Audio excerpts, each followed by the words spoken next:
නමස්කාර වේවා බුදුරුවනට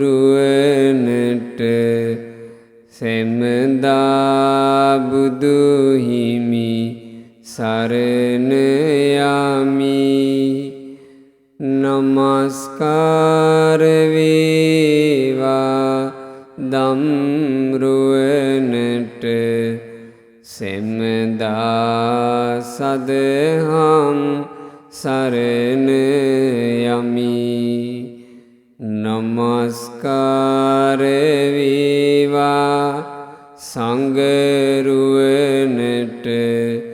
සෙමදා මහා සංඝ සරණ යමි. නමස්කාර වේවා තුනුරුවනට සෙමදා තිසරණ සරණ යමි. සාදු සාදු සාදු. අප කාගෙත් කල්යාණ මිත්‍ර අපගේ ගුරු දේවෝත්තම පරම පූජනීය පින්වත් ලොකු ස්වාමීන් වහන්සේට අප හැම දෙනාගේ ගෞරවාදර වන්දනාව වේවා. සාදු සාදු සාදු. පින්වතුන් කෙරෙහි බොහෝම කරුණාවෙන් අනුකම්පාවෙන් කල්යාණ මිත්‍රත්වයෙන් මේ සදහන් වැඩසටහන දින යොදාගෙන මේ කොයි කවුරුත් ඒක රාශී කරගෙන සූදානම් කළේ අපේ පින්වත් රෝහණ කිත්ති ස්වාමීන් වහන්සේ. ඔයාලට නිරන්තරයෙන් දහම් පද කියලා දීලා කල්යාණ මිත්‍ර ආශ්‍රය සලසන අපේ පූජනීය කුරුණෑගල රෝහණ කිත්ති ස්වාමීන් වහන්සේ ඇතුළු කොට ස්වාමීන් වහන්සේට මේ කටයුතු වලට සහාය සපයන අපේ උතුම් සංඝරුවන නිදුක්ව නිරෝගව දීර්ඝායුෂ ලබත්වා. සාදු සාදු සාදු. අද විශේෂයෙන් මේ නිවාඩු දවසේ පින්වතුන් දහම් අසන්ට යම් අවකාශයක් සලස ගන්න වාසනාවන්ත වුණා. අද ධර්ම දේශනාව විදිහට මං සිහිපත් කරන්න කල්පනා කළා අංගුත්තර නිකායේ දසක නිපාතයට අයිති බොහොම අසිරිමත් සූත්‍ර ධර්මයක්. මේ දේශනාව සචිත්ත සූත්‍රය. මොකද දේශනාවේ නම සචිත්ත. සචිත්ත කියලා කිව්වේ ස්වකීය සිත. ස්වකීය සිත කියලා කිව්වේ මොකද්ද? තමන්ගේ හිත. බුදුරජාණන් වහන්සේ තමන්ගේ හිත නමින් ධර්මයක් දේශනා කළා. ජීවිතයක් ඇතුලේ තමන්ගේ හිත තරම් මිනිස්සෙක්ව පෙළන දෙයක් තවත් මේ ලෝකේ නැහැ. මේ ජීවිතේ මේ වෙනකන් මෝරපු මිනිස්සු විදිහට ගත කරද්දි ඔයාලා වැඩිපුර කායික වෙහෙස වින්දද මානසික වෙහෙස වින්දද? වැඩිපුර මානසික වෙහෙස. ජීවිතේ කොච්චර ගින්දරවල ඉන්නේද මේ හිතට ගිනි අරන්? ජීවිතේ කොච්චර රිදි රිදි ඉන්නේද මේ හිත රිදිලා? නිදිසුවේ කොච්චර නැති වෙලා යන්නේද හිතේ ප්‍රශ්න නිසා? කය සනීපෙට තියෙන කාලේ වුණත් හිතේ සනීපයක් නැත්තම් ඒ ජීවිතේට කිසි සනීපයක් නැහැ. ඒ නිසා මේක ගොඩාක් වැදගත්. අපිට අහන්න ලැබෙන එකත් වැදගත්. ස්වකීය සිත ගැන අද අපි ශ්‍රවණය කරන්නේ ආන්ගේ ස්වකීය සිත ගැන. ඒක විකාගේ හිත ගැනද මේ අහන්න ලැහැත්ති? තමන්ගේ හිත ගැන. ඔයාලා එක එක්කෙනාගේ හිත බුදුරජාණන් වහන්සේ තමන් පැත්තටම හැරිලා බලන විදිහ හරි ලස්සනට මේ ධර්මයේදී ඉස්මතු කළා. භාග්‍යතුන් වහන්සේ බණපදයේ ආරම්භ කළේ මෙහෙම. ඒ කාලේ බුදුරජාණන් වහන්සේ වැඩ සිටියේ සවැත් නුවර දෙව්රම් මහ විහාරේ. එදා බුදුරජාණන් වහන්සේ වදාරනවා භික්ෂූන්ට නෝචේකෝ භික්ඛවේ භික්ඛු පරචිත්ත පරියාය කුසලෝ හෝති. මහණෙනි, යම්කිසි භික්ෂුවකට හැකියාවක් නැත්තම් අනුන්ගේ හිත් දකින්න අත ඒ භික්ෂුව සචිත්ත පරියාය කුසලෝ භවිස්සාමීති, මගේ හිත බලා ගන්න දක්ෂ වෙනවා කියා එවං හීවෝ භික්ඛවේ සික්ඛිතබ්බං. ඔහොමයි හික්මෙන්න තියෙන්නේ. යම්කිසි භික්ෂුවකට නැත්තම් අනුන්ගේ හිත බලන හැකියාව, ඒ භික්ෂුව ඒක ගැන කනගාටු වෙන්න එපා කිව්වා. මට මේ අනුන්ගේව පේන්නේ නෑනේ. ඒ ගැන කනගාටු වෙන්න එපා. එයා දක්ෂ වෙන්න මගේ හිත බලා ගන්න දක්ෂ වෙනවා. ඇයි බුදුරජාණන් වහන්සේ මෙහෙම වචනයක් වදාළේ පිංගුතුනේ? ඒ කාලේ බුද්ධ කාලේ බුදුරජාණන් වහන්සේ දිවමංව වැඩ ඉඳිද්දී ගොඩාක් මුනිවරු හිටියා. ඒ මුනිවරුන්ට අනුන්ගේ හිත් පේනවා. අපේ සාරිපුත්ත මහරහතන් වහන්සේට අනුන්ගේ හිත් පෙවුණා. මහා ඉරිදිමත් මොග්ගල්ලාන මහරහතන් වහන්සේට අනුන්ගේ හිත් පෙවුණා. මහා කස්සප මුනිදුන්ට අනුන්ගේ හිත් පෙවුණා. අනුරුද්ධ මුනිදුන්ට අනුන්ගේ හිත් පෙවුණා. තව බොහෝ රහතුන් අරහත් උත්තමාවිය වැඩ හිටිය අනුන්ගේ හිත් පේන. මේ ධ්‍යාන උපද්දපු උපාසක උපාසිකාවත් හිටියා අනුන්ගේ හිත් පේන. හැබැයි අනුන්ගේ හිත් පෙනිච්චි ඒ අය අනුන්ගේ හිත් බලන මට්ටමට දියුණුනේ මුලින්ම තමන්ගේ හිත බලාගෙන. තමුන්ගේ හිත නොබලපු කෙනෙකුට අනුන්ගේ හිත පැහැදිලිව දකින මට්ටමට එහෙම හිත දියුණු කරන්න බෑ. ඒ යුගයේ පිංගුතුනි පුදුම යුගයක්. ඇත්තටම අද මේ වර්තමානයේ ඉන්න අපිට ඒ යුගයට ආයෙ ලං වෙන්න බෑ. මම කල්පනා කළා ඔය විදේශ රටවල හිරම යද්දී අපි යනවනේ ගුවන් යානා වල නැගිලා. එතකොට අපිට පේනවනේ මේ බිම ලස්සනට. මට ඉතින් හිතුණා. මං ඉතින් ශ්‍රාවකයෙක් හින්දා මට හිතුණා. එකල රහතුන් අහසින් වඩිද්දී ඒ උතුමන්ට මෙහෙම පෙනෙන්න ඇති. අපේ භාග්‍යතුන් වහන්සේ දඹදිවේ ඉඳලා අපේ මාතෘ භූමියට වඩිනකොට එහෙම වෙන්න ඇති. ඉතින් මට ඕවා හිතුණා. හිතෙද්දි මං කල්පනා කළා බුදුරජාණන් වහන්සේ රහතන් වහන්සේලා නම් අහසින් වැඩම කළේ සුදුසුකම් ඇතිව. මං කල්පනා කළා මට අහසින් යන්න මේ ප්ලේන් එක නැත්තම් මට අහසින් යෑම උදෙසා කිසි සුදුසුකමක් නෑ. එකල මිනිසයා ආධ්‍යාත්මය දියුණු කරගෙන දියුණු හිතකින් අහසින් ගියා.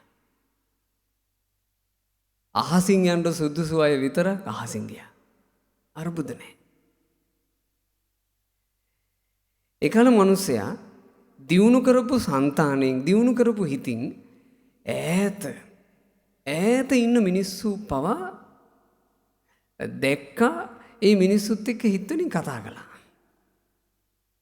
බුදුරජාණන් වහන්සේ සවැත් නුවර දෙවුරමේ ඉදිද්දී රජගහ නුවර වැඩ ඉන්න මුගලන් මහරහතන් වහන්සේත් එක්ක ළඟ ඉන්නා වගේ ධර්ම සාකච්ඡා කළා. දියුණු කරපු හිතකින් ඈත ඉන්න අයත් එක්ක කතා බහ කළා කියලා අරුබුද නැහැ. අද දියුණු හිත නොවේ. අද පෞද්ගලිකව එක එක්කෙනාගේ හිත දියුණු නැහැ. කාලාන්තරයක් හිතලා තාක්ෂණය දියුණු කරගෙන දියුණු කරපු තාක්ෂණයකින් අද මිනිස්සු අහසින් යනවා. අහසින් යන්න නුසුදුසු අය තාක්ෂණයෙන් හින්දා අහසින් යනවා. ඒ හින්දා අහසින් අරගෙන ගිහිල්ලා මිනිස්සු දහස් ගණන් මිය යන බෝම්බ හෙලනවා. ඇයි අහසින් ගියාට ආධ්‍යාත්මය සෞතුයි. ඈත ඉන්න අයට කතා කරලා මේ කැනඩාවේ කේලම් ලංකාවට කියනවා. ඇයි ආධ්‍යාත්මය දියුණු නෑ තාක්ෂණය දියුණුයි. සමහරවිට ඒවා සජීවීව දියුණු තාක්ෂණෙන් මෙහෙම එකක් යනවා මෙහෙ පෙන්නනවා. එකල දියුණු විය යුතු තැන දියුණු වී තිබ්බනේ සිත. තමන්ගේ සිත දියුණු නම් ඒ දියුණු හිත් තියෙන මනුස්සයා නිසා තමන්ට හානියක් ඇත්තෙත් නැහැ අනුන්ට හානියක් ඇත්තෙත් නැහැ. දියුණු හිත් තියෙන පිරිසක් ඒ අතීතයේ එකට එකතු වී වාසය කළා. ආන්ගේ පිරිසව දකිමින් එකල නුවණැති දෙව් මිනිස්සු ශ්‍රාවක සංඝයාට නමස්කාර වේවා කීකේ වැන්දා. සංඝයා කියලා කියන්නේ මුළුමනින්ම සිත දියුණු කරපු පිරිසක්. දියුණු කරපු හිත් ඇති පිරිසක් එකට එකතු වී හිටියා. අපේ පසේනදී කෝසල කියන සැදැහැති නිරිඳා එක අවස්ථාවක බුදුරජාණන් වහන්සේත් එක්ක කියනවා ස්වාමීනි භාග්‍යතුන් වහන්සේ මේක පුදුමයි. ඕනේ තරම් අපි දකිනවා එක ගෙවල් ඇතුලේ එකිනෙකා වාද විවාද කරගන්න හැටි. මාතාපි පුත්තං විවදති. අම්මයි පුතයි වාද කරගන්නවා. පුත්තාපි මාතරං විවදති. පුතා අම්මත් එක්ක වාද කරගන්නවා. තාත්තයි පුතයි වාද කරගන්නවා. පුතාගේ හිතට එන අදහසයි තාත්තගේ හිතට එන අදහසයි දෙකක් නිසා පුතයි තාත්තයි වාද කරගන්නවා. සහෝදරයෝ වාද කරගන්නවා. බිරිඳ ස්වාමියා වාද කරගන්නවා. ස්වාමිනී මේක පුදුමයක් නේ. මේ නානා දේශවලින් ඇවිත් මහාන වෙච්චි. නානා කුලවලින් ඇවිත් මහාන වෙච්චි. මේ භික්ෂු සංඝයා කිරිදියයි එකට එකතු වුණා වගේ එකිනෙකා ප්‍රිය ඇසින් බලමින් ගත කරන අපූර්ව. ඒක හැදුනේ කුමකින්ද? ඒ සිත් දියුණුවෙන්ද. අනුන්ගේ හිත දකින මට්ටමක හිත දියුණු වුණා කියලා කියන්නේ මුලින්ම තමන්ගේ හිත බලලා. බුදුරජාණන් වහන්සේ දේශනා කළා. දැන් අද මෙතන ඉන්න අපි කාටවත් නැහැනේ ඒකනේ. පරචිත්ත පරියාය කුසල තියද ඔයාලට? නෑ. අපේ මිනිස්සුන්ට තියෙන්නේ පරචිත්ත අනුන්ගේ හිත් ගෙස් කිරීමේ කුසල. අනුන්ගේ හිත් සම්බන්ධයෙන් මොකුත් දන්නේ. තමන්ගේ හිතේ තියෙන සෞත්තුවත් එක්ක ගලපලා අනුන් හිතන විදිය හිතනවා. කවුරු හරි වචනයක් කිව්වොත් හිතනවා ඕකනම් අනිවාර්යෙන් කියන්නේ නැත්තේ අරම හිතාගෙන. හිත දැකලාද හිත පෙනිලාද? නෑ. කාලාන්තරයක් තිස්සේ තමන් ලැබපු එක එක අත්දැකීමුයි තමන්ගේ හිත ඇතුලේ තියෙන කෙලෙසුයි එකට කලවම් කරනවා. ඒකල හිතනවා අනිවාර්යෙන් ඕක හින්ට් එකටයි කියන්නේ නැත්තේ. අනිවාර්යෙන් ඕක මට රිද්දණ්ඩයි කියන්නේ නැත්තේ. අර කලින් ප්‍රශ්නේ මතක තියාගෙන තමයි ওই වචනේ අනිවාර්යෙන් මගෙත් එක කියන්නේ නැත්තේ. කොච්චරනම් අපි අනුන්ගේ හිත ගෙස් කරන්න ගිහින් පීඩාවටපත් වෙලා ඇද්ද? නවත්තමු අපි මේක. අපරාධයක්. අනුන්ගේ හිත ගෙස් කරන්න ගත කරන කාලේ අපේ හිත බලා ගන්න අපි වෙන් කරා නම් අපිට අපේ ජීවිතේ වටින දෙයක් එකතු වෙනවා. අනුන්ගේ හිත මෙහෙම වෙන්න ඇති මෙහෙම වෙන්න ඇති එයා මෙහෙම හිතාගෙන ඕක කියන්නේ ඇති. ඕවා හිත ගත කරපු කාලය හොඳටම ඇති. අපි දන්නේ පින්වතුනි මේ ජීවිතේ අපි ඔක්කොමලා එකට එකතු වෙලා අද පින් කරාට අපිට තවත් පින් කරගන්න කොච්චර කාලයක් ඉතුරු වී තියෙයිද කියලා කවුද දන්නේ? අපි අද ඔක්කොමලා එකතු වෙලා මෙතන දහම් ඇසුවට ඊනක දහම් වැඩසටහනට එනකොට මෙතනින් කීයක් අඩු වෙලා ඉඳීද කියලා කවුද දන්නේ? අපිට අද බණපදයක් සාවධානව අහගෙන ඉන්න යම් වෙලාවක් වෙන් කරගන්න පුළුවන් වුණාට අපේ අනාගතේ වෙලාව මොන විදිහට විසඳෙන්න තියනවද කියලා කවුද දන්නේ? මිනිස්සු කැමති නෑ. මිනිස්සු කැමති නෑ මේ වගේ කරුණු කාරණා ජීවිතය ඇතුලේ ධර්මදේශකයන් වහන්සේ නම බණට කියනකොට නම් ටිකක් ඒක අහන් ඉන්නවා. දැන් හාමුදුරුවෝ ඔහොම ඒවනේ බණට කියන්නේ කියලා. හැබැයි එකම ගෙදරක් ඇතුලේ බැරි වෙලාවත් යම්කිසි යථාර්ථයක් ගැන කතා කරන්න පටන් ගත්තොත් මිනිසුන්ට ඒව හරියන්නේ. මිනිස්සු සමහරට කෙලින්ම කියනවා මේ බණ කතා කරන වෙලාවක් නෙමෙයි මේ. ඒක ඉක්මනට යා බැහැර කරනවා. ඒ කියන්නේ ශ්‍රාවකයා ඉන්නේ ධර්මශාලාවේ විතරද? ධර්මයේ අහන බුදුරජුන්ගේ ශ්‍රාවකයා ඉන්නේ මේ දේශකයන් වහන්සේ නමක් ඉස්සරහට ඇවිල්ලා බණ ඩිංගිත්තක් අහන්න වාඩි වුණාම විතරද? අනිත් වෙලාවේ අපිට බණ ඕනේ නැද්ද? එහෙමද අපි බුද්ධ ශාසනය ඇතුළේ පිළිසරණක් හොයන්නේ? අපිට වරදින්නේම උතන, මෙතුවක්කල් වැරදුනෙත් උතන. ඔයාලා බණ අහපු නැති අය නෙමෙයි. අපි බණ අහනවා. අහනකොට අපිට බණපද තේරෙනවා. බණපද නොතේරෙන්න තරම් මෝඩ මිනිස්සු ඇවිල්ලා බණ අහන්නේ. බණ අහන්නෙම ඒකේ යම් ඩිංගිත්තක් මොකක් හරි එකක් තේරෙන හින්දා දැනෙන හින්දා බණ තේරෙනවා. බණ දැනෙනවා. කියා දෙන දේ ඇත්ත තමයි කියලා දෝංකාරයක් දෙනවා. වැඩේ කියන්නේ මේක බණ ටික වෙරෙච්ච ගමන් අමතක වෙනවනේ. බණ ඩිංගිත් ඉවර වෙලා අඩු ගානේ මං හිතන්නේ අද මං මේ කියලා දෙන දේශනාව අඩු ගානේ මේ අපේ ගම පරිසරයෙන් එළියට අරන් ගියොත් ලොකු දෙයක්. මේ යථාර්ථය මේක ඇත්තක්. කාලයක් බණ කිව් නිසා මේක ඇත්තක් කියලා අපිට පෞද්ගලිකව දැනෙලා තියෙනවා. මම වුණත් උත්සාහ කරනවා ඒ නිසා. මේ ඉගෙන ගන්න කතා කරන දහම් කාරණා මගේ ජීවිතය ඇතුලේ පුළුවන් තරම් ප්‍රායෝගික කරන්නේ කොහොමද කියලා මම ගොඩාක් හිතලා තියෙනවා. මොකද ජීවිතේ නේක ව්‍යසන අපි දැක්කා. අපි හැමතිස්සෙම ආසයි මේ ජනවාරි මාසේ දැන් ජනවාරි මාසේ මැදකටම ඇවිත් ජනවාරි මාසේ ආරම්භයේ ඉඳලා අපිට ධර්ම දේශනා වැඩසටහන ආවා. ඔය හැම වැඩසටහනකම සාමාන්‍යයෙන් ඔයාලා මොන අරමුණකින්ද වැඩසටහන කරන්න කියලා අපි අහනවනේ ඉතින්. අරමුණ විදිහට තිබ්බා ස්වාමීන් වහන්සේ එළඹිච්ච නව වර්ෂේ සුබ වර්ෂයක් වෙන්න ඒකට ආශිර්වාද පිණිස තමයි අපි බණ කරන්නේ. එතකොට අපි ධර්ම දේශනාව ඉවර වෙලා ඉතින් අපි අනිවාර්යෙන් වචනයක් කියන තුරු බලන් ඉන්නවා. ඔයාලට එළඹිච්ච මේ නව වර්ෂේ සියලු යහපතින් පිරි සුබ නව වර්ෂයක් වේවා කියලා කියනවට හරි ආසාව යහන් ඉන්නවා. අපි ඒක කියනකොට නිකන් මොකද්ද සීතලක් එක්ක එයාලට ඒක දැනෙන බව තේරෙනවා. මොකද අත් ටික එකතු වෙනවා. සුබ නව වර්ෂයක් වේවා කියන එක අහන්න ආසයි. අපි මම බැරි වෙලාවක් බණක් කියන ගමන් කිව්වොත් එහෙම පිංගතුනේ 2025 එකක් වුණා.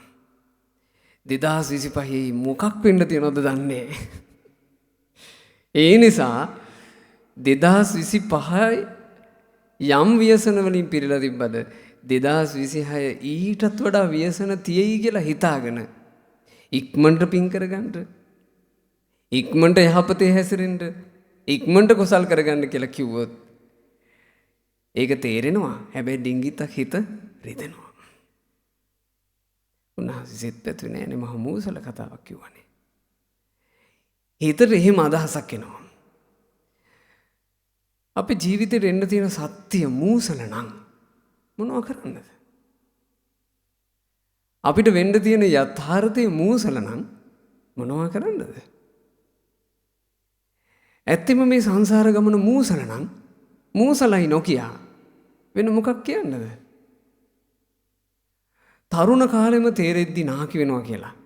ඒක කොච්චර මූසල වුණත් මොකක් කරන්නද?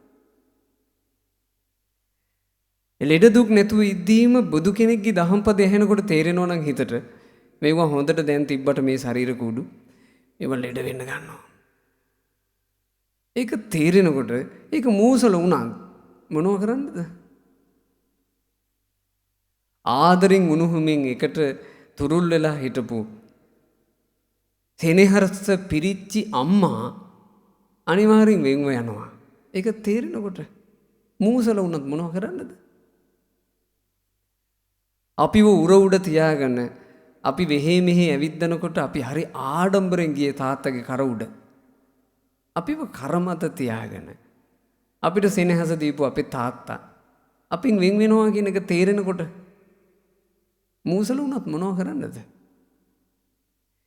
මේ ජීවිතේ මහ උගතෙක් වුණත්, මහ ධනවතෙක් වුණත්, මහ බලවතෙක් වුණත්, අති දක්ෂෙක් වුණත් මරණයෙන් බේරුමක් නැහැ කියලා තේරෙනකොට ඒක මූසල වුණත් මොනවා කරන්නද? ඒ නිසා ඇත්ත කියන දේ නම් අපි හිත රිද්ද ගන්නේ පාර ගන්නේ නැතුව නුවණකින් තේරුම් ගත යුතු දෙයක් නේ. ඒක තේරුම් ගත්ත කෙනාට මේ දේශනාව ගලප ගන්න හරි ලේසි. බුදුරජාණන් වහන්සේ දේශනා කළා මහණෙනි අනුන්ගේ හිත් දකින්න දක්ෂ නැති කෙනා හික්මිය යුත්තේ සචිත්ත පරියාය කුසලෝ භවිස්සාමි. මම මගේ හිත බලා ගන්න දක්ෂ වෙනවා කියලයි. කොහොමද තමන්ගේ හිත බලා ගන්න දක්ෂ වෙන්නේ? සේයත අපි භික්කවේ ඉත්තිවා පුරිසෝවා. මහණෙනි හිතන්න යම්කිසි ගෑනු ළමෙක් හරි පිරිමි ළමෙක් හරි ඉන්නවා. යුවා මණ්ඩන ජාතිකෝ. තාම හොඳ තරුණ වයසේ භද්‍ර යවුවනේ. එයා ආදාසේවා පරිසුද්ධේ පරියෝදාතේ. හොඳ පිරිසිදු කණ්ණාඩියක් ළඟට එයා යනවා. ගිහින් සකං මුඛ නිමිත්තං පච්ච වෙක්කති. අර කණ්ණාඩියට එවිලා ස්වකීය මුඛ නිමිත්ත මූණ පරීක්ෂා කරලා බලනවා. ඕක ඉතින් කවුරු කරන එකනේ නේ. අද මේ වැඩසටහනට එන්න කලින් පවා ඔයාලා උදේලා කළ හැස්ති වෙලා ස්වකීය මුඛ නිමිත්ත පරීක්ෂා කරලා බැලුවේ නැද්ද කණ්ණාඩිය? අපි බලනවා. ඒ කණ්ණාඩියට එබී අපි බලනවා මගේ පිළිවෙල කොහොමද? ඕකනේ අපි බලන්නේ. ඒක විශේෂයෙන් තරුණ වයසේදී වැඩි. තරුණ වයසේ සැරසෙන්න ආස කරන වයසේ, ලස්සනට ඉන්න ආස වයසේ තරුණ දුවෙක් පුතෙක් තමන් ඇඳලා පැළඳලා මෝස්තරයක් දාගෙන එයා කණ්ණාඩියට එබිලා බලනවා කොහොමද මං හොඳ පෙනුමකට ඉන්නවද? එතකොට එයාට දකින්න ලැබුණොත් එහෙම එයාගේ මුඛ නිමිත්තේ එයාගේ මූණේ යම්කිසි කැතක් තියෙනවා.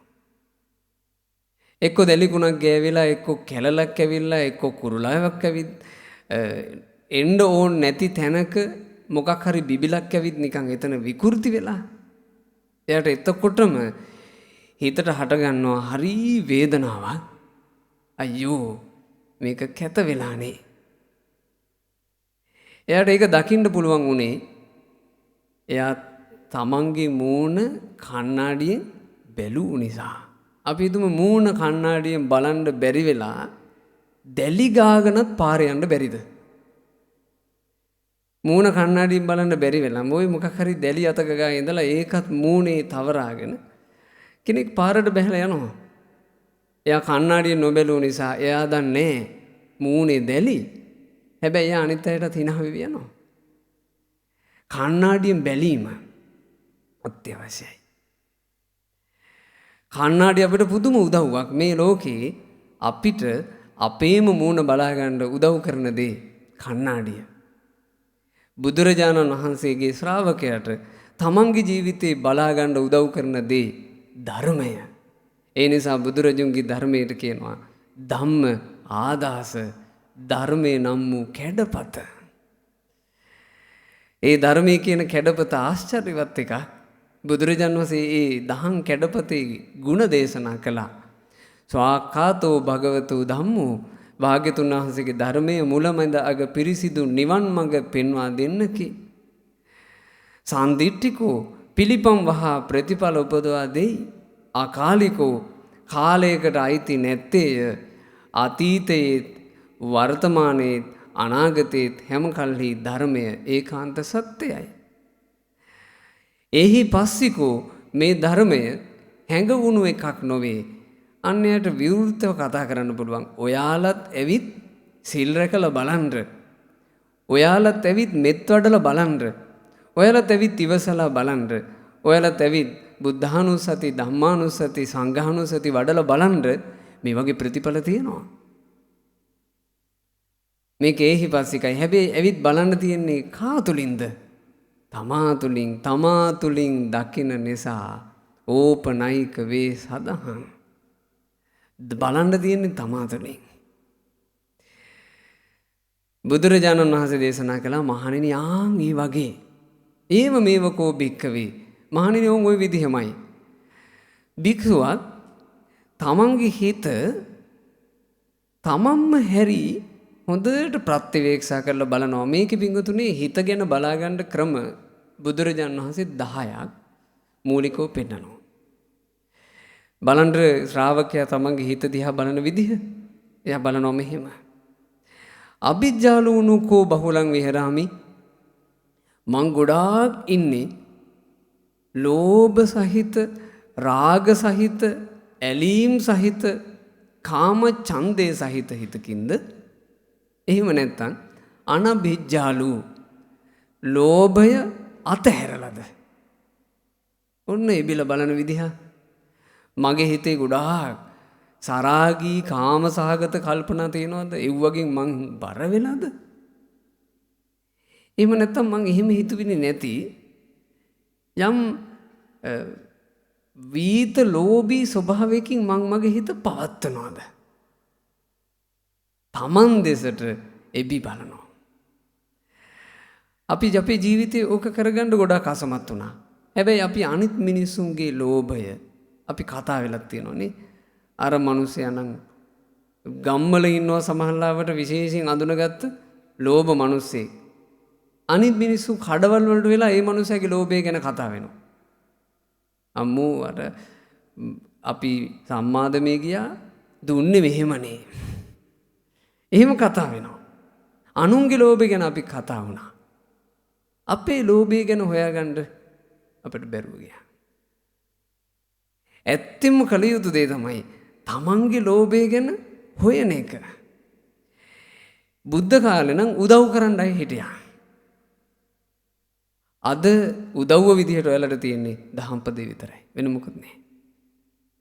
බුදුරජාණන් වහන්සේගේ යුගයේ උදව් කරන්න පුළුවන් හැකියාව තිබිච්චි අභිඥා සහිත මුනිවරු හිටියා. ඉතින් අද මොනවා කරන්නද? අද එහෙම නෑනේ. බුදුරජාණන් වහන්සේ වැඩ හිටපු යුගයේ තමන්ට තමන්ගේ හිත බලා ගන්න බැරුව ගියා. තමන්ගේ හිත තව කෙනෙක් බලලා හරි උදව් කරයි කියලා එකක් තිබ්බා. අද ඉතින් එහෙම එකක් නෑ. ඔය ඒ කාලේ හිටියා රජගහනුවර අනුන්ගේ හිත දකින්න පුළුවන් ආධ්‍යාත්මයේ දියුණු රහතන් වහන්සේ නම. ඒ උත්තමයාගේ නම සංඝරක්කිත. ওই සංඝරක්කිත මහ රහතන් වහන්සේට හිටියා උන්වහන්සේට හරි ආදරේ නංගි කෙනෙක්. නංගිට එයා විවාහ වෙලා දරුවෙක් උපන්නා. දරුවා ඉපදුනාට පස්සේ නංගි කල්පනා කළා මේ කොළපෙන්ච ලොකු වෙනවා. එයාට නම දැම්මෙත් අයියාගේ නම. එච්චරකට එයාට ආදරේ. අයියට තියෙන ආදරේ හින්දාම පුතාට නම දැම්මා සංඝරක්කිත. සංඝරක්කිත වයස අවුරුදු 7 වෙනකොට මෙයා ওই කෙලිසෙල්ලම් කර කර අම්මට හුරතල් වෙද්දි මේ අම්මට පුතා ගැන හිතුණා මෙහෙම. අනේ මගේ පින්වන්ත සහෝදරයන් වහන්සේ වගේ මගේ මේ පොඩි එකත් සිල් ගුණ දන් රකින්න දරුවෙක් වෙනවනම් මගේ සහෝදරයන් වහන්සේගේ ළඟ මහාන කළා නම් මගේ පුතාටත් පින්වන්ත ජීවිතයක් ලැබෙයි. ඇහුවා සහෝදරයාගේ ළඟට ගිහින් ස්වාමීනි මගේ පුතාව ඔබ වහන්සේගේ ළඟ මහාන කරගන්න පුළුවන්ද? කැමති වුණා. දැන් අර මහා සංඝරක්කිත මහරහතන් වහන්සේගේ ශිෂ්‍යයෙක් විදියට අවුරුදු 7 පොඩි සංඝරක්කිත මහාන වෙලා. ඒ කාලේ භික්ෂුන් වහන්සේලා ඒ ස්වාමීන් වහන්සේට කතා කළේ භාගිනෙය්‍ය සංඝරක්කිත කියලා. ඔය භාගිනෙය්‍ය කියන පාලි වචනේ තේරුම නංගිගේ පුතා. නංගිගේ පුතා වන සංඝරක්කිත. මහාන කරගෙන තමන්ගෙම දරුවෙක් වගේ හොඳට උස්මහත් කළා. අවුරුදු 14 වුණා. දැන් ඉතින් යමක්ම තේරෙනවනේ.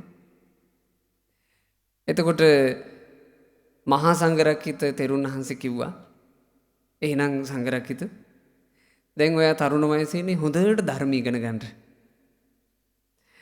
මගේ හිතවත් භික්ෂුන් වහන්සේ නමක් ඉන්නවා හොඳ ධර්මදර අසවල් ඉසව්වේ හොඳට ගිහිල්ලා ධර්ම ඉගෙනගෙන හොඳට ධර්ම මාතෘකා ප්‍රගුණ කරන් එන්න. දැන් ඔන්න චූටි කාලේ ඉඳලා ආචාර්යින් වහන්සේගේ ළඟ සෙනෙහසින් දරුවෙක් වගේ හැදිච්චි මේ සංඝරක්කිත පොඩි නම ආචාර්යින් වහන්සේගෙන් වෙන් වෙනවා. එදා අඬලා තැවිලා ශෝක වෙලා ඔන්න දාලා ගියා. ආසන්න වශයෙන් 3 අවුරුද්දක් විතර ධර්ම ඉගෙන ගත්තා. හොද්දට ධර්මයේ ප්‍රගුණ කළා. ධර්මයේ මතකින් ඒ ධර්මයේ උගන්වපු ගුරුවරයාගේ සමීපේම බණත් කිව්වා. දැන් ඉවරයි. ධර්ම ඉගෙන ගන්න ගියපු කටයුත්ත සම්පූර්ණයි. එහෙන් පිටත් වෙලා එන්න ලැහැත් වෙනකොට එහෙ හිටපු දායකෙක් මේ තරුණ පොඩි නමට හොඳ වටින රෙද්දක් පූජා කළා. ස්වාමීනි මේ රෙද්දෙන් ඔබ වහන්සේ සිවුරක් කරගන්න මේක බොහොම වටින රෙද්දක්. මේක ලැබෙනකොටම මේ පොඩි නම කොච්චර අහිංසකද කියන්නේ මතක් වුණේ ගුරු දේවයන්ව. අපි හොඳයි මේ අගේ ඇති රෙද්දක් ලැබිච්ච එක හොඳයි. ආචාර්යින්ගේ ළඟට හිස් අතින් යනවට වඩා මං මගේ ආචාර්යින්ට මේ පිරිකර අරන් යනවා.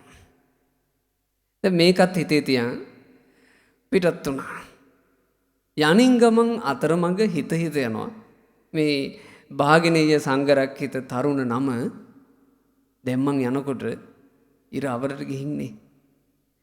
ආචාර්යින් දන් වළඳලා අනිවාර්යෙන් හාන්සි පුටුවේ වැඩ ඉඳී. මෙයා දන්නවනේ ආචාර්යින්ගේ ක්‍රමේ. හාන්සි පුටුවේ වැඩ ඉඳී. මං යනවා දකින්නකොටම ආචාර්යින් අනිවාර්යෙන් මාව දැකලා එකපාර පුදුමෙන් නැගිටි. අනේ අපේ සංඝරක්කිත ඇවිත් ඉස්සරහට ඇවිත් මගේ උරහිස් දෙකෙන් අල්ලලා සංඝරක්කිත දැන් සෑහෙන්න ලොකු මහත් වෙලානේ ගියාට වඩා මෙම කියයි. දැන් හිතින් මවාගෙන යනවා එකක්. ඒ යද්දී හිතුවා වගේම ආචාර්යින් වහන්සේ හිටියේ හාන්සි පුටුවේ තමයි.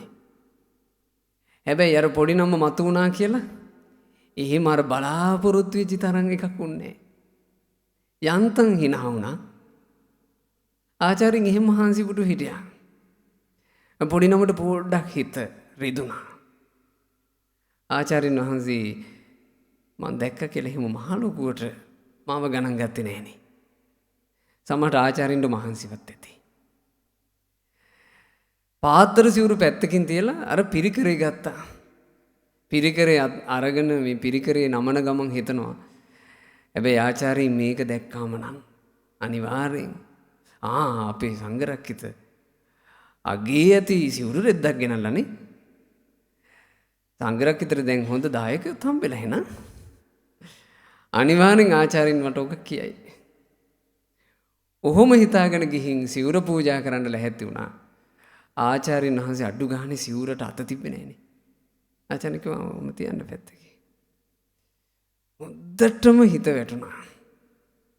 කොච්චර හිත වැටුණාද කියන්නේ ආචාර්යින්ට වඳින ගමන් හිතනවා එකත් එකටම මේකේ හිටපු උන්වහන්සේලා මේ 3 අවුරුද්දට ආචාර්යින්ට මං ගැන කේලම් කියලා බිඳවලා. දැන් ආචාර්යින්ට මං ගැන සෙනෙහසක් නෑ. මම මේ අවුරුදු 7න් මං ආචාර්යින් ළඟ මහණුනේ කොච්චර ආචාර්යින්ට ආදරෙන්ද. ආචාර්යින් මට ආදරේ නැත්තම් මට මේ මහානකමෙන් ඇති වැඩක් නෑ. මං අද සිවුරු අරිනවා. කොහොමද ඒ හිතට ඒ මොහොතේ වෙච්ච ටිකනේ එක නිමේෂයයි. එක සංසිද්ධියයි. හිත අපිව පෙළන හැටි මම මේ කියන්නේ භික්ෂුවගේ කතාවක්. එකට විවාහ වෙලා ඉන්න ඔයාලා කොච්චර වෙන් වෙන්න හිතලා ඇද්ද?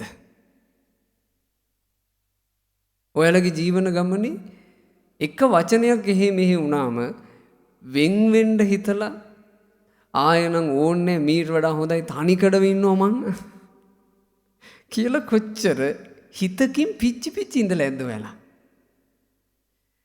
දරුවෝ සමහරවිට තද වචනයක් සැර වචනයක් කිව්වොත් දරුවෝ කියන දේ අහන්න නැතිකොට සමහරට කොච්චර දෙමව්පිය විදියට ඔයාලගේ හිත පිච්චිලාද?